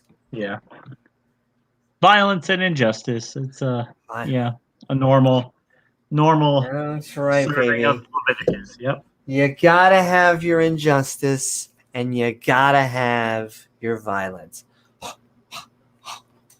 Ugh. I mean, he's a foreigner. He didn't know what he was doing, but still, he blasphemed God, so he's got to die. He's gotta go. All right, the blasphemer is grandpa to death, stoned. And Moses spat to the children. I can barely. It's cutting off at the bottom. Oh, raise that up a little bit. Yeah, there you go. Da da da da. And Moses spat. Charlton Heston spat to the children of Israel. Oh, now he's spacking. Had God spacking, now Moses is spacking. Everybody likes to spack. He's got to wipe the spit off his face and put it on theirs. Transfer and spit. To the children of Israel Shmishmael, that they should bring forth him that had cursed out of the camp. Oh, you cursed me out of the camp. And stone him with what? Oh, stones. Oh, I'm glad you told us that. We wouldn't have known what to stone him with. Are you trying to stone him again with hearts? Oh, my God. You're getting that wrong. Cotton balls. Exactly. Balled up pieces of paper, empty cardboard boxes, air guns. No. Right. And now look forward, everyone, to the new album, Sex and Violence by Godsmack, coming out this summer. And stone him with stones, and the children of Israel Shishmael did as the Lord Bob commanded Charlton Heston, because sheeple gonna do the sheepy. Hey. No, but they're chosen. Don't call them that. They're chosen. It's all good. They're a little stiff-necked, but a little bit. Little stiff-necked.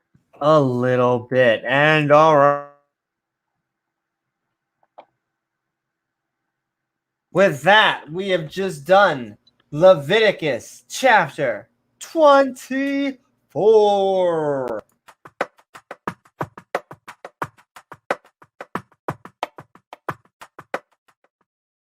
What do you think, James? Was it filled with as much wisdom as you thought it would be? I mean, we started off with some cake, which is not bad. It took a more somber turn towards the back half. Escalated quickly. Yeah, I mean, you're baking cakes 1 second, the next second somebody says something bad about God, and you've got to kill them. But yeah. And all right, I'm typing the StreamYard link in there, so we're going to be moving into our open mic in a second. But I hope you had both a good meal and we got the dessert menu out of the way before we killed someone. So, had a good meal and then we made sure to kill foreigners. It's always a good time. Yeah, you don't want to kill on an empty stomach. Exactly. Yeah, God does it.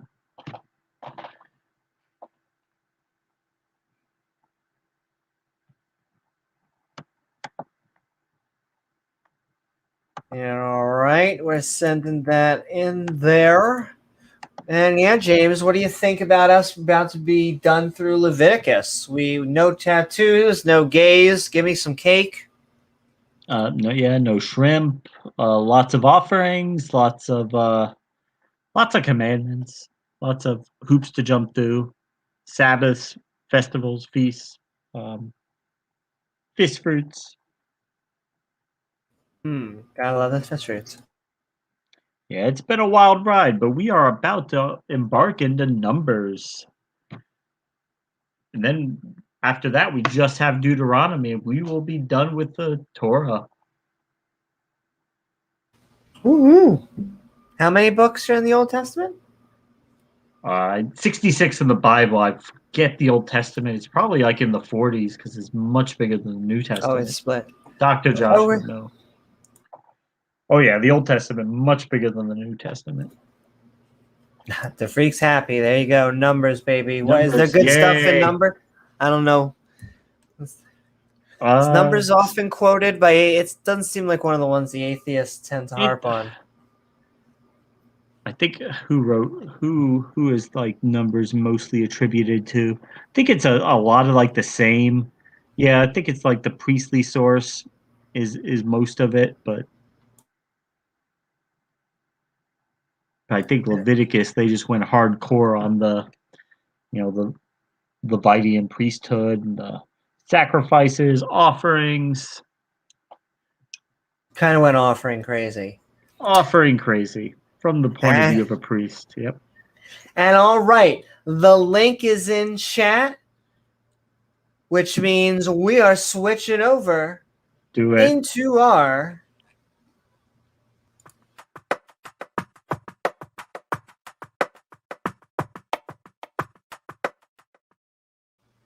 Open mic. Woo-hoo. Welcome everyone to the Open Mic. The link is in chat. We'll be going for a little while, and A little while. it is a little bit early/late.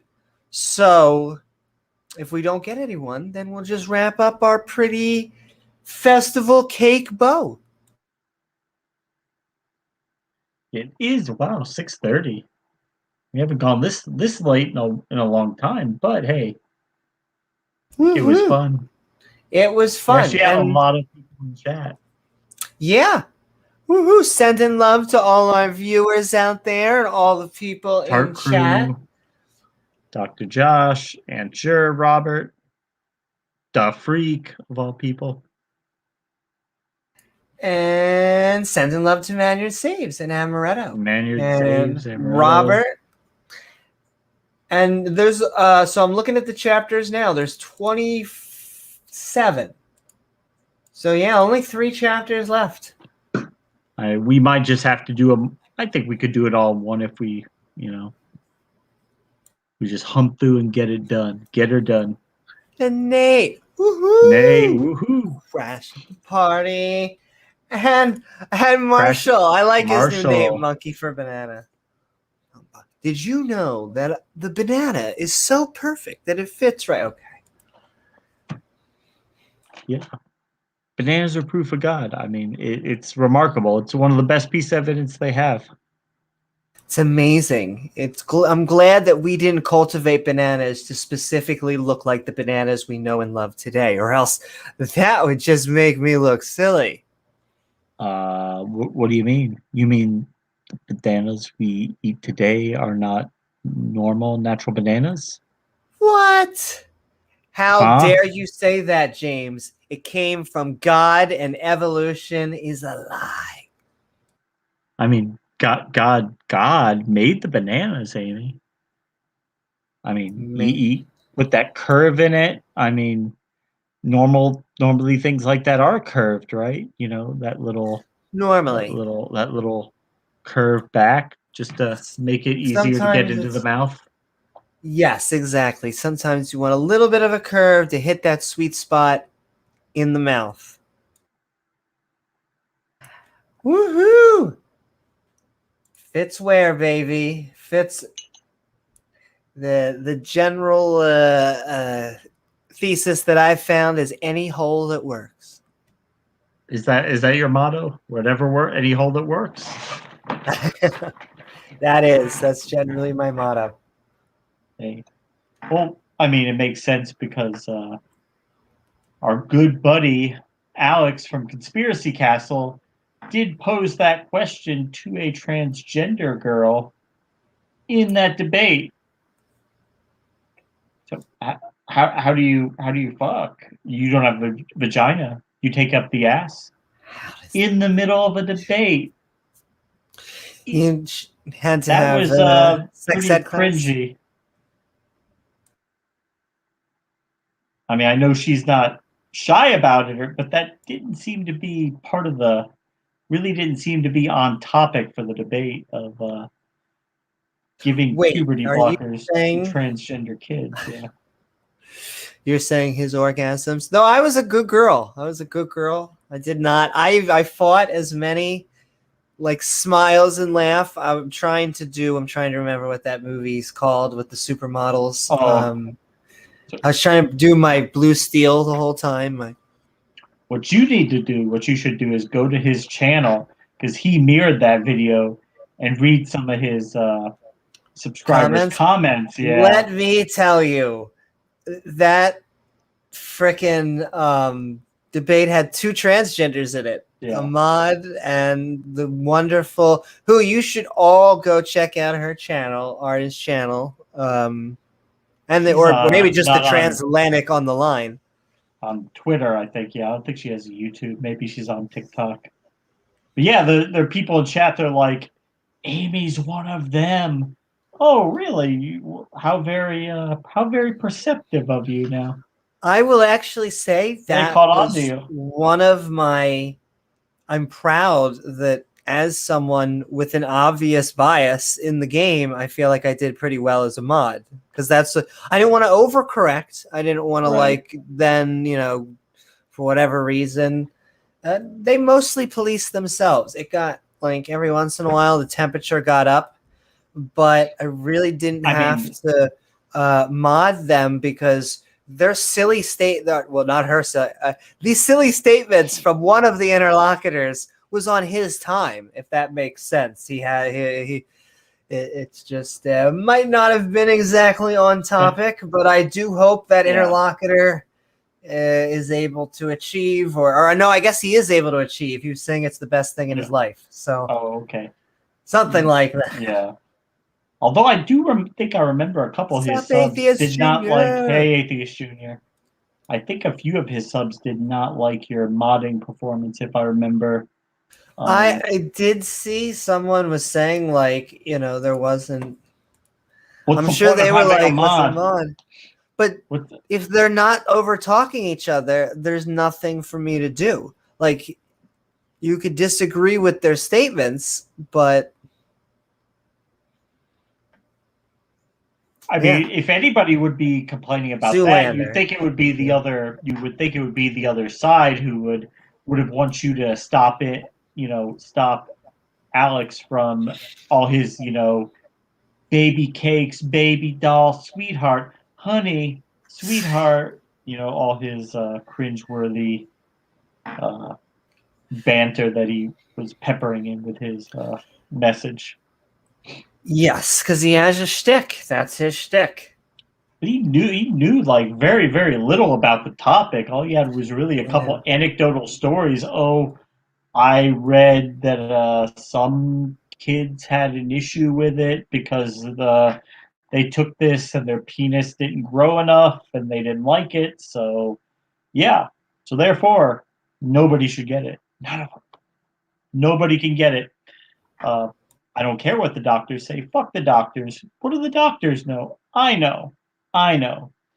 I'm going to be making your healthcare decisions for you and your kids. It's going to be me. Don't talk to the doctors and the experts. I'll make that choice for you. So you got me curious. I almost want to check the comments now. Oh, yeah. But definitely. But okay, everybody. We'll go for a little bit longer. I think it may just be too freaking here. For me, it's like 6:30 in the morning. And everyone's like, you really want me to join and talk? I'm sitting here in my PJs and my cup of coffee. I'm not. But we're sending love. They might be Leophiliist. If I can use that. They might be a little passed out. Yeah. But we're sending love to Leophilius. And I think, too, speaking of that, they passed 2 new states. I think 2.5, really, because I think 1 passed for medical purposes. But 2 new states just passed marijuana laws. So, woohoo! Know which ones? I read them, but I forget which, not off the top of my head. Yeah. I mean, it's only a matter of time before it becomes legal nationwide. And oh, hey, Marshall. And it's something they just need to do. They just need to end this stupid drug war that is already, had really disastrous results. I mean, I don't think you could have done a worse thing. You've taken something that might be in some ways negative and you've just made it way worse, way worse. Yep. And all right, we got our first open our first open micer, Marshall. I hope you are doing well, and welcome to our Skeptic Bible Study. He brought his banana. And Can you hear me? absolutely, We hear you. We can Awesome. hear you. And what are your thoughts? Well, so I actually didn't just now. Actually, I heart you. Oh boy. We are roboting a little bit. Yeah, I figured. Never mind. That's okay. Woohoo! But I actually am really appreciative that you actually came on. So Yeah, thank I you feel so much, bad Marshall. because it was so nice for him to want to come on, but yeah, his internet has some issues. Sam Redis is an Olympic runner tested positive for weed and maybe getting DQ'd. Oh. Yeah, I think laws gotta change. I think that the actually, like, when you look at society, like, most of the negative consequences that we have from drugs all center around the fact that they're illegal. And why is that? Why is drug addiction so bad? In a lot of cases, because it's so expensive that people, they have to resort to doing crazy things to get money for these drugs because it's expensive, because it's on the black market. And why do people die? Because you want to the drug dealers want to cut the cost down, so Yeah. they cut other things in, and then you're injecting random things into your veins. They made a mess of it, if you ask me, because the media, likes to get viewers. So, not that I don't think that there was a problem with the overprescription of opiates. There probably was, but the media just took that and they blew that up, and the government went batshit crazy, and they clamped down so tight on it that it actually was a lot of times easier and cheaper to get straight heroin. Now, which do you think is going to be more dangerous, oxycodone or heroin? One is made under laboratory conditions with, drug inspectors and everything. The other is cooked up out in the jungle or in somebody's garage or whatever. Yep. You'd be able to get people help. You'd be able to stop treating them like criminals. Yeah, so there would be a percentage of people who would be addicted and they would have negative consequences of that. But you could deal with that, rather than having the justice system spend all of its time trying to police that. I can't tell if that is someone. See someone saying Christ is the greatest drug. Come on and tell us, where the link is in stream. I think that's like Karl Marx said, religion is the opiate of the masses. And yeah, in a way, he's right, because a lot of people do use religion that way, as a crutch, as a way of certain aspects of life are a bummer, but if you just pretend it's not true and it's not real, hey, maybe that would make you feel better about it. Specifically death. I think that's one of the biggest ones. And I'll say we're at 1:45. I think we're going to go for another 15 minutes, and then we're going to wrap it up. 15. And yeah, trying to, what was the last point? We were just mostly about reform. I mean, marijuana should be off the Schedule 1. It should be federally legal. I want to change the prisons, the entire prison system. I think you need to change our pills system how much we're currently paying and how we handle pills and all this, and often agreed upon point by conservatives and liberals is we pay too much. The pharmaceutical complex. Right, definitely. No, I'm for, which I think even Alex said he was for socialized medicine. I was surprised about that because he's usually on the right. Well, he was saying he's not even that. I would almost believe that he says that he's not into. Well, I don't know if I would believe that. He was saying he's not even into politics. I just went back and forth. You could see the debate in my mind. He's got a debate coming up on racism in policing or structural racism, but the other guy he's going up against is a conservative. So I don't know which side. So there I you don't go. know how that one's going to go. If he's going to be the one taking the side that there is racism, I don't know. We'll see. We will see. It's just kind of weird to just acknowledge yourself as a conspiracy theorist. Like, I guess that's leaning into it, but just generally, it's like got 9,000 subscribers. So I mean, I guess he's playing the game that way. Hey, everyone's got their shtick, like I was saying. But yeah. At some point, I don't know if it's going to be next week or the week after. Need to do a broadcast on the recent UFO report that the Pentagon put out, which actually not very detailed. Go figure, right? Well, yeah, exactly. On Not that kind very of stuff, detailed. they're not going to say. I mean, this whole thing was supposed to be about them coming clean, but it's not kind of scant on the details. But there is enough in there that it's interesting, but it's not going to be the final chapter on this. Final chapter. And the freak, it's actually that 7-Eleven was a part-time job. It's been a hard economy, but it's coming back. Coming back, baby. Oh boy.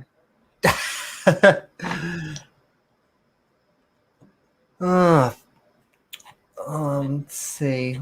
The freak. I used to think the freak was like a total troll. I now think he's like halfway. I've been in so many streams, like, and he pops up in there, and he's like always saying the same things. I'm like, he's consistent.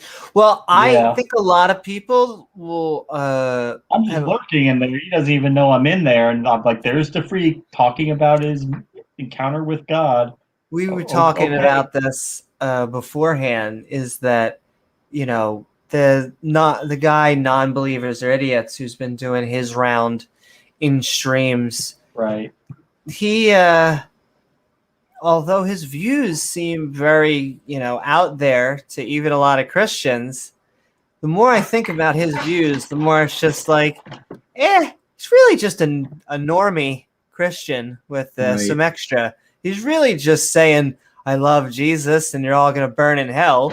He just thinks that it's a snake hell. Which another comment, I'm like, why is everybody picking on snakes? Okay, snakes are cool. I mean, I don't know. They're freaking Yahweh. I want to see the vegetarian snakes before the flood that didn't eat other animals. They had to eat fruits and vegetables because that's what everything ate, right? Which also would have made them dumber. Not that the Bible wants you to be smart, but generally speaking, predators have to put more effort into thinking where their prey is going to be next, and a prey just has to have the leg abilities to get the hell out of there. But I guess they were all living happy, ignorant lives. Most snakes are ambush predators, so they're usually looking for a good spot where they think something's going to walk by, and then they will pounce out of nowhere. And so, but to the person, I almost don't want to say it, name. Oh, Annie came. Hello, P-Mars. Are we going to talk about 15 minutes left, and it's like, all right, time to go CIA. I'm gonna pull us out for this. What happened? Did boy. you say why non-believers are idiots is a typical Christian? The more I think about what he actually believes, like he advertises the crazy points, but his The crazy snake, points, like his crazy points, if you just, or whatever you want to call them, if you just think about it, he's just saying, I mean, is it any more crazier than the traditional version of hell? He's just saying it's snake hell. He was saying that mountains were the stumps of trees yesterday. Like he says, well, he says completely. So his whole thing is giants. You know, they're having Like sex the with giants. Titans, or- But if you ask him what his linchpin is, it's that you need to have a relationship with Jesus Christ or you'll burn in hell, which is Christianity 101. Christian 101. I don't know, man. I thought he was a ridiculous Christian. Like, I don't know. There's a lot. Like, most of the Christians on YouTube are extremist and kook. So well, I that don't might think. also be. Maybe he's just trying to make them look bad. By You being have to crazy. separate out the things. Like I look at Will, and Will is a quote unquote whatever normal, funny, amazing person, and he in my eyes and in many views of Christians, he doesn't have crazy beliefs, but he does have the core beliefs, just like all Christians. The main stuff that we argue, when you pull it out, it's just mythos, like the rabbi coming from the dead, Muhammad flying on a burqa and trying to slay the moon in half. Is that so much sillier than the snake? Yeah, I mean, I would agree that religion is myth, but I think science is like a modern mythology as well. So it's like whatever. I mean, you can prove science wrong. You can revise science. You can't revise ancient holy books, though. That's the Well, thing. depends on what science. Some science is dogmatic, and if you try and challenge it, you will get attacked like a modern witch hunt, and the scientists will go after you and burn you at the stake. I mean, it depends on what you're trying to come against. If you're trying to be a flat earther and make silly arguments like that, they're probably not going to be too receptive. But otherwise, I think most of them are. They'll read what you got to say. There's a Danish statistician, and he wrote a book called The Skeptical Environmentalist.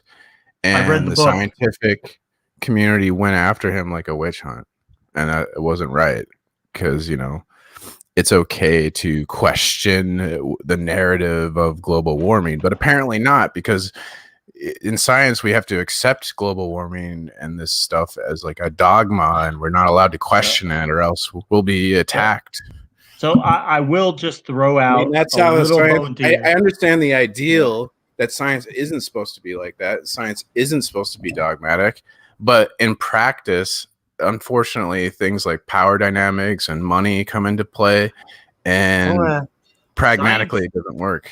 They have their own political views, and do they sometimes let that cloud their judgment? Yeah, they're humans. They're fallible people like we all are. See, but I want to also think, do you think that the anti-global warming stuff and all that, you don't think there's no narrative or no money or? Well, there's narrative on both sides. I'm reading a book about propaganda right now called Propaganda: The Formation of Men's Attitudes, and it talks about like they'll set up two different propagandas that counter each other. So I think both sides are propaganda. I agree that both sides propaganda. The reason I take things with like global warming, because we don't normally, unless it's the topic, talk politics, but with global warming, there are certain subjects like that and evolution, which I think are science-based, because I think politics is generally people's opinion. And so I don't understand the the politicizing of it, except for if there was some other meaning, as in ExxonMobil, as in all these oil companies that had money and investment in it, because most of the backlash comes in form of Americans, and it's like a lot of, in my view, a lot of conservatives outside of America seem to not challenge global warming as much. I don't know if I'm it is biased or different. not, but I mean, I would say that I don't think there's a question that is global warming happening? Is it based on what science tells us are carbon emissions? Yeah. Now, the exact impact, what kind of measures we need to take, how bad it's going to be, I think that does get into the realm of politics, like solutions to it. But I do think it's happening. I think it's a well understood process, the greenhouse effect. But we just don't have to spend, I guess my olive branch generally to conservatives is you just don't have to spend the entire economy. It should be, whatever gets the job done, but it should be, we don't have to have, charge you 90%, just trying to figure out what to do to take it.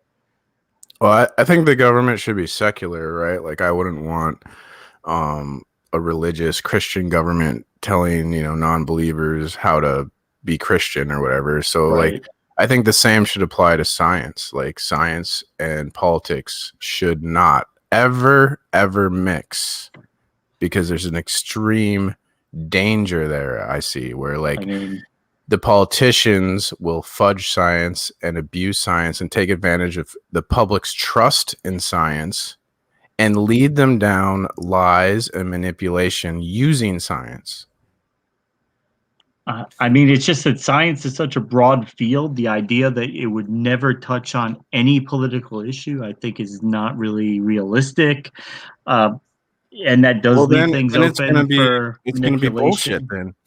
I It's mean, going to it be does tied leave to things bullshit. open to Politicians lie. manipulation. So now your science is going to be full of lies and being used by evil politicians for corrupt purposes. Your sacred science. I don't think it's science is politicized as much. You have some of that, and you have maybe, they get paid for a published paper, but it is not, these aren't basketball players or sports fans. They're not making bank. Like, the funny thing is, I hear a lot is that, these scientists are motivated by money. I honestly think that is a counter narrative. I think the people who want money are going out saying these scientists want money.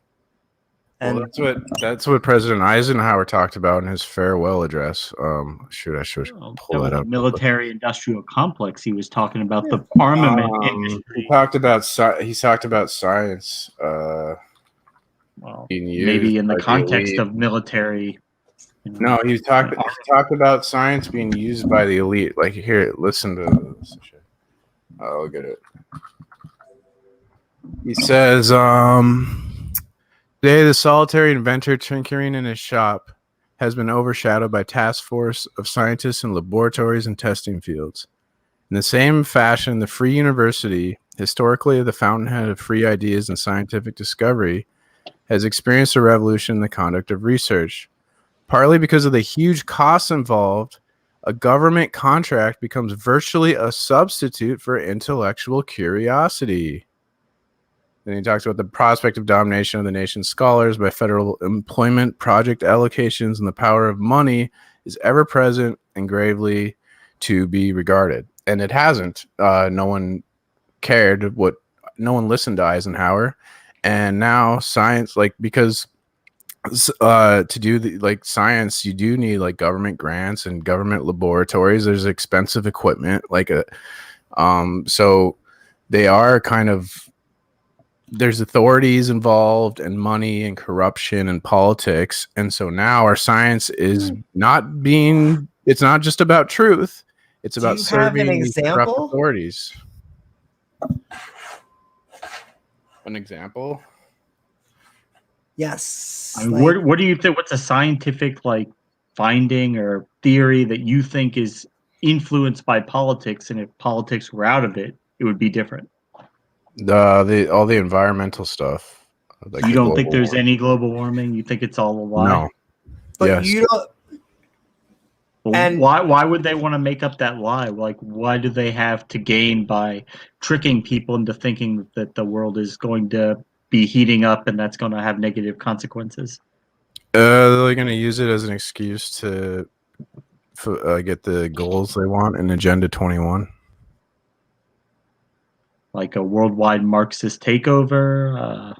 Kind of like they talk about that we're not going to have private transportation. It'll be all public transportation. No private. I don't think we'll be able to have our own property. Yeah, there's a lot of like weird stuff in there. We won't be able to eat meat. They're gonna say like probably. I mean, there are people. Yeah, go ahead, Amy. But this isn't mainstream science or what scientists are saying. My biggest quip is that the narrative that I would say it is a narrative. I think it's political because there were political actors that wanted to make it political. I think global warming is only political because there was money in it to make it political. And so I am highly skeptical of people who are skeptical of things like global warming, evolution, the Big Bang. Though Jen's going to defend her that the Big Bang is not true. So, I mean, I'm open-minded to all this. Yeah. And I mean, we know science works. I mean, look at the computers, look at the technology, look at the airplanes we have. All this stuff we have was acquired by following the scientific method, doing experiments, doing research. I mean, it does work. It does a lot of evil too. Like we got atom bombs. I mean, evil is a matter of opinion. That's a matter of... Well, science is mainly used to study humans. Humans are the most studied animal on the planet, right? And they study us so they can control us. And it's like what Aldous Huxley talked about. I think we live in a scientific dictatorship. I mean, what? Yeah. But Aldous Huxley. You can turn your computer off. You can go to bed. Yeah, but I still live in a scientific dictatorship. What does that mean?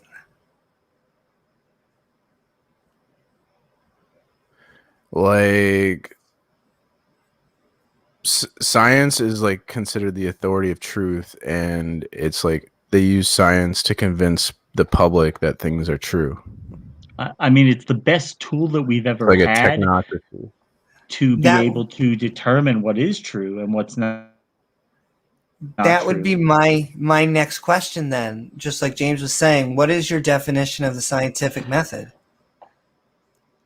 My definition of it? I mean, it's science, the scientific method. Yes. I almost don't want to answer my version. You mean like hypothesis, or what it would be? Observation, hypothesis, I don't know, testing. Like, are you okay with that? Do you think that's an effective way to figure out what's true and what's not true? To find truth, yeah. It's effective. It presupposes things like naturalism. Like, so it's going to look for natural causes. So it's good. That's all we've ever seen. It's good. Yeah, but there's more to the world than the natural world, like math. So like it's good for learning about the natural world, but it's not good for like finding evidence for God, because it presupposes God doesn't exist when it's searching for answers. It doesn't say presuppose he doesn't exist. It's just we have no way of measuring him. No, it presupposes naturalism, and naturalism is this idea where you look for causes that are natural. Right. So science doesn't even look for supernatural causes. It pretends that supernatural doesn't exist. I believe, this is my opinion, supernatural is a politically correct word. Once again, my view on it. But there are supernatural things like math. Math is abstract. Math isn't a part of the natural. It is supernatural. It's not a part of the natural universe. math. It's an abstract Yes, so that's what supernatural concept, means. but when you say anything supernatural, it's abstract something that is contravenes. supernatural, because natural means it's part of the natural world, the physical world. So anything not a part of the physical world is supernatural. I think that's disagree with that definition. Yeah, I don't like that definition at all. Because That's the correct definition. That's the correct definition, though. It doesn't contravene the natural world. It's just something that's abstract. But you're adding on. Science is a study of the natural world, right? So it doesn't deal with the supernatural, and supernatural would be things that are abstract, like math, time. If it's something we can't measure or detect, then are you saying science doesn't deal with math, as in like you don't use math in science? No, I'm not saying that. Science. Math is one of the 4 major branches of science, but I mean, it's still abstract. It's not. I mean, it's debatable. Some people debate. I mean, some people consider math science. Some people don't. It kind of depends on how you want to define science. But math is still abstract. It's not like they use the scientific method to discover math. I agree that it's abstract. I just wouldn't call it supernatural. It's a tool that humans invented to make sense of things. Abstract and supernatural are synonyms. Yeah, I think that's a very sloppy use of the term. But I mean, if you're God,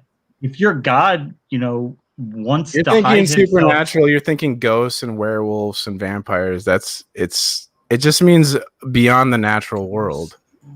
Technically, but see, that's not what abstract means. World. Doesn't it? I thought abstract meant outside of the physical universe. Abstract means you are like I'm having abstract thoughts. You're thinking of paintings. Nothing tangible. You're thinking nothing tangible. You can't grab it or touch it. So, like an abstract cake would be a cake in your mind. Concepts, logic, I guess, is abstract. It's not a physical object. And we'll go. I'm glad we actually got someone to go. We'll go for like maybe 5-10 more minutes, and then it's actually 7 a.m. here. So, I mean, the God. If you're a God and you decide you want to hide yourself from people and you don't want to interact with the physical world in any detectable way, then scientifically that's useless because you could never falsify it. You could never confirm it. Maybe he's there, maybe he's not. He's in another dimension, but you can never actually get there to look to see if he's really there. You just have to trust that he is.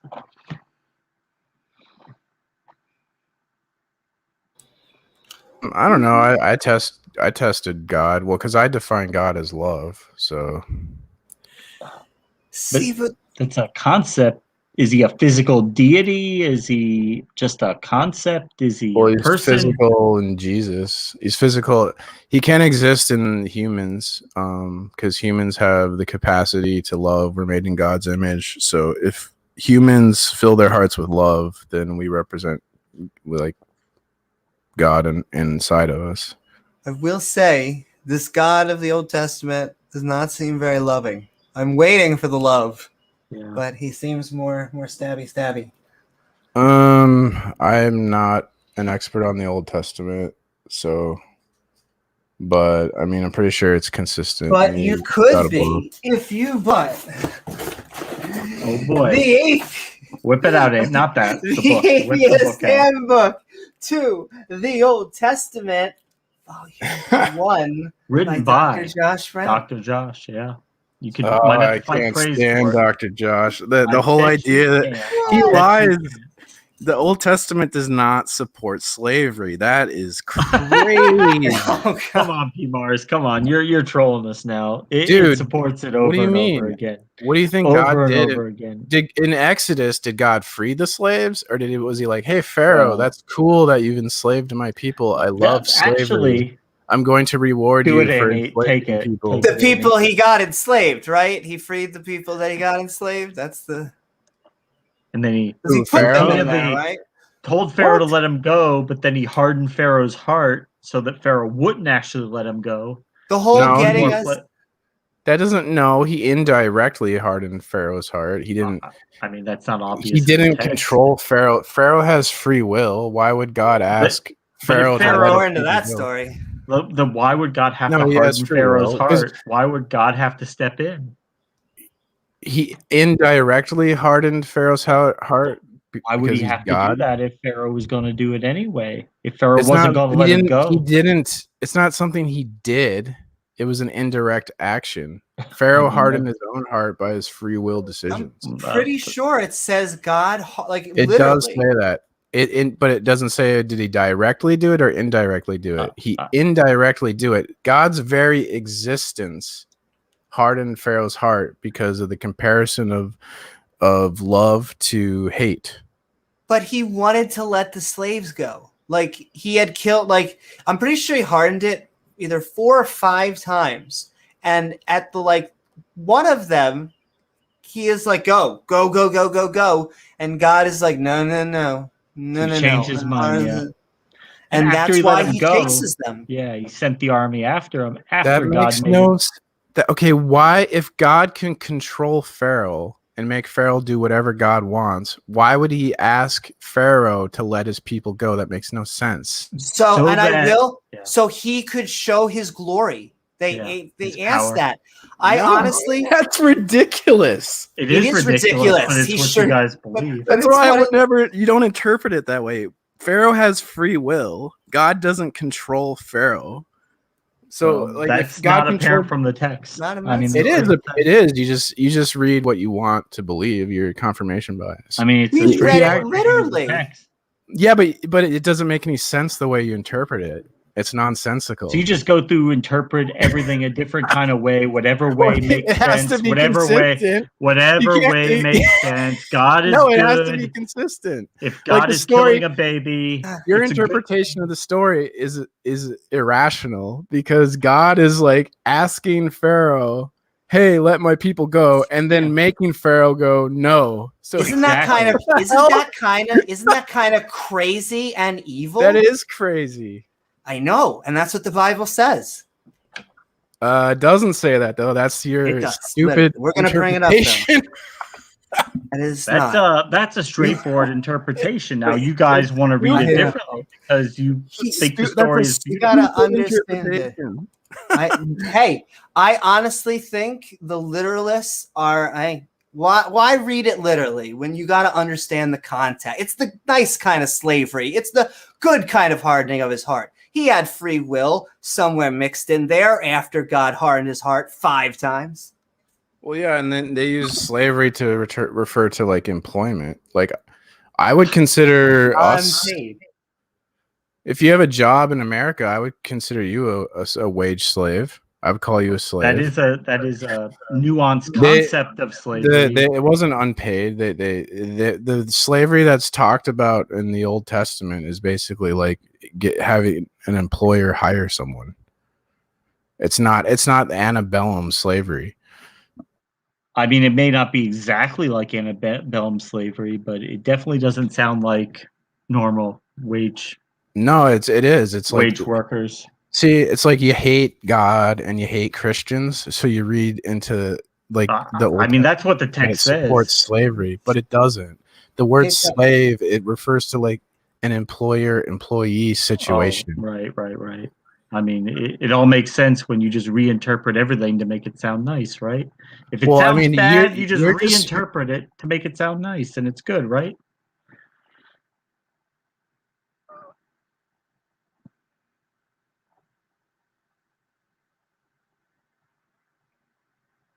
Mic working? My mic. Oh, you cut out for a second, but yeah, I hear you. My mic cut off. It's all right.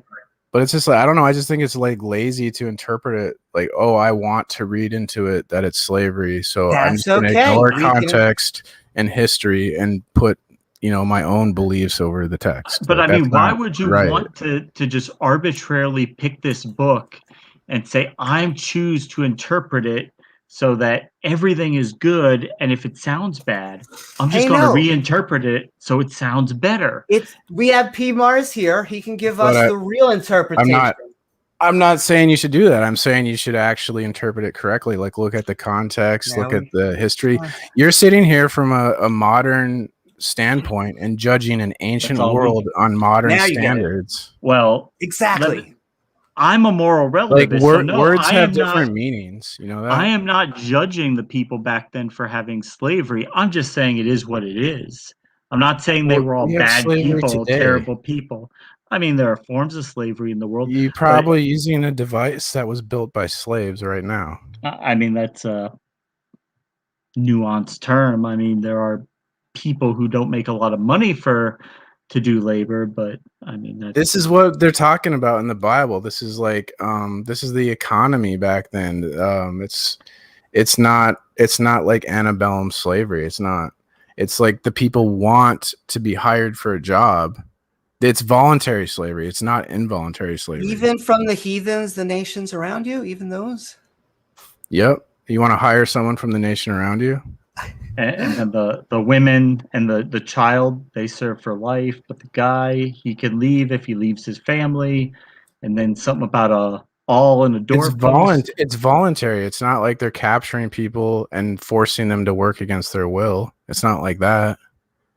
I mean Can I that's just put a bow on this? Because I just go ahead, Amy. Go ahead. because I cried during this story. Like, I remember this podcast. That's why it's seared into my head. And the Lord said unto Moses, when thou goes to return to Egypt, see that thou do all the wonders before the Pharaoh, which I have put in thine hand. But I will harden his heart, that he shall not let the people go. So what that means is the opposite of what it says, I guess. He indirectly hardens his heart. I mean, that's reading into the text. That's not apparent from the text. It's not. You have. Good Lord. I know. We can go I know. back I to mean, it. We can go back to it. It's a holy text. You can't edit it. you can't just read the text and understand it. That is idiotic. You Here, can't just here, read what you're it taking says it, and you're think taking it it means out of what it context. Have you ever heard the Benjamin Franklin quote? Those who give up liberty for security deserve neither liberty or security. Have you ever heard that? says. I've heard it. Yeah. Yeah. What do you think that means? I guess it means that if you're willing to sacrifice all your liberty to be a little safer, then you're going to be living in tyranny. Yeah, and it's used to be like, hey, let's not give up our privacy to the government because it's bad, right? Tyranny. It's taken out of context. Benjamin Franklin was talking about taxation in that, and he was talking about building a defense, an army. So it's totally taken out of context. And if you just I can interpret it and understand what Ben Franklin's saying. No, you can't. You have to go look at the context. Look at the history. What's he talking about? What's he referring to? And that's what you do when you try to understand the Bible, if you actually want to understand it. But if you just want to hate Christians and believe that the Bible supports slavery, then sure, read it like this. But it's stupid, and like no one's going to take you seriously because this is lying. Like you're creating a false narrative that the Bible lying by says. reading it. Look, the Bible look at this supports chapter freedom. after chapter. No, I'm sorry. I know it makes you feel better. I know it makes you feel better. But look, chapter, we have it on Exodus 54. Why did God free the slaves if he's so like into slavery? Because they're his people. No. Paul said in I don't remember what letter, but Paul said, I think it's Galatians, that there's no master and there's no slave. We're all one in Christ. In Christ. But if you are and then people will quote, be the best slave for your master. But then you guys will go, oh look, Paul said slaves obey your masters. Yeah, they did. But then you never say, oh, but Paul also said masters treat your slaves fairly. You never bring that up because you want to create a false narrative that the Bible supports slavery when it doesn't. And it's a nicer what's the point of lying? Why lie about that? Like, there's plenty of actual criticism you could like. There's plenty to criticize about Christians and religion. That's fair. But saying that Christianity is supporting slavery or the Bible supports slavery, that's a lie. That's not a fair criticism. It makes you look bad doing that. Well, I am gonna say, I'm gonna keep saying it because it's what the Bible says. I know it's inconvenient. I mean, I know that, but it is what it says. I mean, but it's not what it says. That's what you say it says. But no legitimate person would ever agree with you. ever. No, nobody, huh? Nobody. No. Nobody. The Nobody. majority of Josh is a scholars. pile of- But besides Dr. the Josh is a majority of liar. scholars. So if it says slavery, you have to assume it means the opposite. You're ignoring the parts that are against slavery, like 1 Samuel. Okay, so I mean, 8. part of it's for, part of it's against. You want it? Hey, You want it? You're cherry picking cafeteria. out of context. You're cherry picking out of It's a context. cafeteria. You take the good, leave the point bad. I get it. is that it's not inspired by a god. It seems like a human-made book inspired by humans. Yeah, It has I don't some even- good, some bad. Yeah, some good, some bad. This Maybe it's isn't not all bad though. You're saying this thing you're saying is bad is not bad. It doesn't support slavery. This is talking about a job, hiring someone for a job, and you're saying this it's slavery because it uses the word slave. Well, you know what? Words change their meaning, and that's what they called people. Like that's what they called employees. They called them slaves back then. I think they had a different concept for it. I know the You Egyptians think did. so? But you don't know. I'm correct. Look, I looked into this because I actually want to know what the Bible means. I don't want to just, oh, I hate Christians, so I'm going to believe, I'll interpret this literally and not think. Except we deeply. don't hate Christians. We're not lazy. here because we hate Christians. You're lazy in your thinking. We've just chosen not to give the book every possible benefit of the doubt on every And single you're thing lazy. and interpret it. It's not lazy. It's being realistic. No, it's Amy, lazy. It's a being lazy way realistic. to try and study and understand the Bible. It's P-Mars. lazy. Why this one book, P-Mars? You don't do this with any other text out there. You don't pick up the Quran and when I it don't says even something care about crazy, the Bible, dude. and when I don't it even says something care. crazy, I I'm would going wipe to my ass reinterpret for it. scripture. I tell Christians that all the time. These Christians on YouTube, it's like they worship the Bible instead of God. I don't care about scripture, but don't lie about it. It doesn't support Okay. slavery. It supports If freedom. we read what it says, No, it doesn't. you're lying about It it. absolutely does. Okay, the if we God read what of it the says, that's a Bible lie. Is a Okay. God of freedom. Why? Okay, why did He's- God give us free will? Why wouldn't he just make us slaves? He didn't give robot us slaves? anything. We're You would evolved have to creatures. prove that. We're evolved creatures that we don't have free will. The Bible, the God of the Bible gave us free will, right? Can I ask what chapter he gave us free will? I don't think it's in a chapter. I don't think it's in a. Well, it's I not mean, like I guess verse. it sounds good. You like the way it sounds, but I mean, No, the Bible teaches that free will. He gave us free will. So if this God supports slavery, why wouldn't he just make us all obey his will? I because honestly he's not think real. He doesn't exist. Because you guys aren't thinking and your narratives are not consistent. Because you're cherry picking things out of context and you're lazy. literally. You I see how think it that's a already form falling of apart? projection. I think it's a form of projection, Right. and you haven't What? read the Bible all the way Because through. we are That's reading what I'm it trying to cover tell to you. cover Have you in even order. read Carl So we Jung get- and the shadow? What if I integrated my shadow personality and I don't repress my shadow? Then am I still projecting on you? You That's are like impressing 70 your chess. We're not playing at that level. Yeah, Shadow I've gone projection? through the individuation process that Carl Jung talked about, and I've integrated my shadow personality into my consciousness. So I shouldn't be projecting onto you. Shadow. Yeah, I don't know. I don't understand that in my form of consciousness. Yeah, I guess you don't know what you're talking about. Well, no, it's just that Carl Jung and Joseph Campbell are great until you try to use them as science textbooks. So trying to say integrate your shadow into your consciousness is a deepity. The individuation process. Mm-hmm. That Dude, it's once insane. again, you were saying that we're being lazy about the Bible, but we're being specific, literal, and We're going in through depth. cover to cover. So we get So you all don't- the context. We're not No, skipping around. not. The God of the Bible, it's free will. There's free will in the Bible. So There is. you don't know where, but it's in there somewhere. what do you mean? The whole story about Pharaoh. Why does God ask Pharaoh to let his people go? If Pharaoh did not have free will, God would just make Pharaoh let his people go. Yes, but remember, But he wanted to didn't- punish God- Pharaoh and to punish the people. God It was a didn't big want the play. people It to was a be let big go play. yet. Yeah, it That's was why a he play. hardened his heart. You seem to be doesn't under make the any sense. impression It doesn't. The story, just like the Tower of Babel, makes no sense. But it makes This my makes no interpretation makes sense, and yours is a joke. Okay, Your you could call the interpretation literal is interpretation of a crafted to joke, make it- and it makes me Yes. feel good. You heard it here first. P. Mars thinks the literal interpretation of the Bible is nonsense.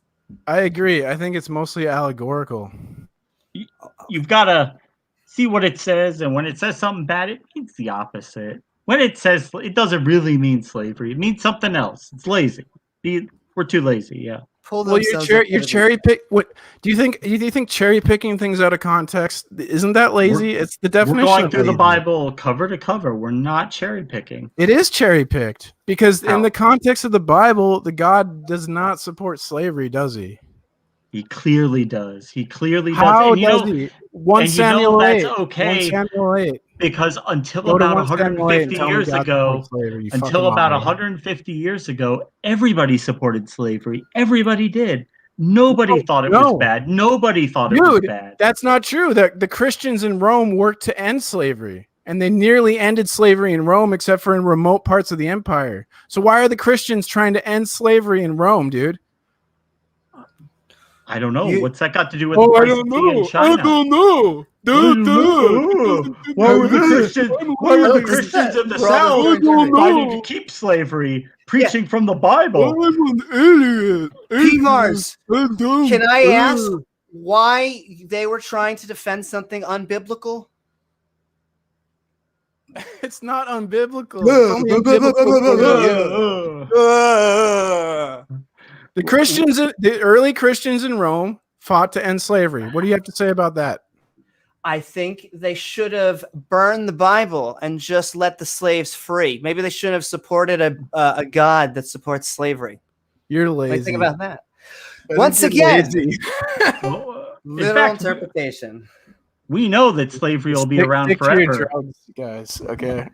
And okay. Well, I think there we go. He left once again. Thank you, Mars, for coming on. Yes, Didn't thank you, kick him. Mars. Did not kick him. But we are gonna, I guess, wrap up our Bible study. Woohoo! It has been woohoo! It has been spirited. Triggering the Christians. Triggering. I triggering the know. Christians. What can I say? You read their book, you tell them what it says, and it's not good enough. It's lazy. And I normally don't push back. I mean, I Not feel like- bad. yeah. Just these are the things. The slavery, the Moses one. These are ones that I feel are biblically accurate when we're having our views. It's like we read the word slave 50 times before we got out of the first book of the Bible. It's like I think they lived in an okay time of slaves. You mean everybody was just a slave back then? Everybody who had a job was a slave. Oh, okay. It just means you have a job. Wow. And I also don't buy, like, I understand the concept of, like, we should pay people more, wage slaves stuck in a thing. Yeah. But, I'm not saying we're perfect today, but but that's that a is far not cry. actual slave. That is to then say that people in North Korea are slaves to the dear leader. So I don't want to compare the same Dawkins. thing. Darth Dawkins, exactly. But And that all whole right. thing, like when it says God hardened the Pharaoh's heart, what it really means is he didn't do anything because Pharaoh wasn't going to let him go anyway. I want to say I didn't read that story when I was in Hebrew school. It took this Bible study we read it, but we did the Cliff Notes version, and it took this study for me to really go, holy like I honestly think, P. Mars probably would have had. I'm sure other Christians share that view. Like, why would God do that? That seems self-contradictory. You just go through the Bible, and anything that they don't like, they just reinterpret. It doesn't mean that. It means something else. Let me invent a logic or rationality, do the mental gymnastics, and I'll make it mean the opposite. And we say such nasty things about Yahweh. I can understand you wanted to say it's because we hate him. We just hate God. You just want to hate him. It's like, look, We're just reading the book as it says, as he seems to be appearing as himself. He's representing him. He flooded the whole earth. He killed all the babies. He said it was a good thing. You'd probably say yes, it was a good loving, because God is love. So it was a God is love. loving. It was a I wanted to loving make flood. comment with that too, which I always find that And- we generally try and boil things down, in my opinion, to like these one-word definitions. And when you can use one word to explain another word, it's like, why? If abstract equals supernatural and love and God equals love, then why do we have these separate words? They clearly have to be separate things. And I'm just going to throw a little bone to PMARS. And here's the thing, PMAR, I don't think he's a bad guy. He doesn't like slavery, but he loves his God. So he doesn't want his God to be the bad guy. He doesn't want his God. God could not support slavery because that would be bad. Oh no, God could not do that.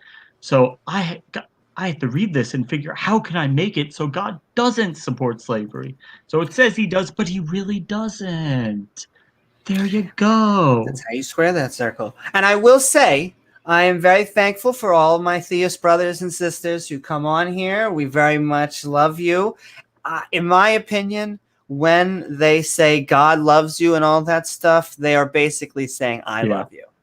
They're basically putting themselves. At least the smoked up one will actually come out and say, yeah, God supports slavery. And why? Because it's good. Because slavery is a good thing. He will at least make that argument. Good. Yeah. And there we go. Dr. Josh. It looks like there might be a little bit of slavery in the Bible. We would absolutely love that. P. Mars, who hates I am not surprised that he hates Dr. Josh because, that his interpretations of the Bible, they're a little suspect, a little unrealistic. Little unrealistic. Look, come on. It just, when it says, this will be my last shtick for the night, when it says that you're beating your slaves, you see here, and if a man smite his servant or his maid with a rod and he die under his hand, he shall be surely punished. Well, that's fine. Except for notwithstanding, if he continue a day or two, he shall not be punished. Because what is he? What is he? Oh, that's right, property. That's right. His money. Well, I mean, hey, if he beats his slave so hard he can't work, he's going to lose money from the labor, right? I mean, his slave won't be able to work. So that's enough deterrent right there that, hey, don't beat him that hard next time. Exactly, Robert. It's the nice slavery. It's the good slavery. 50% less slavery. Hey, I mean, the Christians in the South, in the antebellum South, they had no problem with slavery. They used the Bible to support it. Quite accurately, too. It is supported by the Bible. If you believe in the Bible, that's the correct position. Now, I know this is that's the Old Testament. That's number one. No, it's the same thing in the New Testament because that's right. Revelation confirms that there will be slavery until the end because the Antichrist, remember from our end of the world thing, the Antichrist will cause all free and bond. So that means at the end of the world, there's going to be people enslaved, according to the Bible, who will have to come and worship the devil because that's what Revelation says, And where Paul does say, Paul says, be the best slave that you can be. And he does tell the master not to be an asshole to his slaves. But then Jesus is the one who says that, look, if a slave knows what his master wants him to do and he doesn't do it, he will be beaten severely. He will get a good beating. But Amy, Jesus is merciful. So if you're a slave and you don't know what your master wants you to do, because you don't know, so you don't do it. Well, I'm sorry, Amy, but you are going to get a beating, but it's not going to be a severe beating. It'll be a light beating. So don't worry about it. Just take your light beating. Yeah. And that's mercy. Exactly. That's mercy of God, because you didn't know. So I'm not going to beat you till the point where you're almost dead. We're just going to beat you for a little bit. be a little sore for a few days, but that'll be it. That's it. You'll walk it off. 'Cause Yeah, we walk it off. love you. Just next time, you better know what I want you to do, even if you don't know it. You better know it, because I'll still beat you for it. Praise God. Praise Jeebus. And let's wrap it up. With that, I think we're going to head into our final motions. James, we have been Skeptic Bible studying. I hope we had a good time, and I'm handing the keys over to you. What are your final thoughts? Don't do it. Don't do it. Yeah. We got some violence. We got some slavery. Yes, slavery. The Bible is a rabidly pro-slavery book, and you know what? Guess what? Everybody back then, everybody thought slavery was good. Nobody really thought that slavery was wrong until it became an economic non-necessity. When it was a necessity, everybody loved it. Everybody thought it was good. When it became no longer a necessity, people kind of saw the cruelty and that, hey, maybe it's wrong to go kidnap people from a foreign country and force them to work. Maybe that's not a good thing to do. And I'm glad that we made that evolution, but the Bible is bad, or that everybody back then was evil in their heart, because they're just people. And yeah. But thanks everybody for coming along and for staying up with us. It is 7:30 a.m. So do it to I me, can Amy. see daylight outside. Do it to me, yeah. Woo-hoo.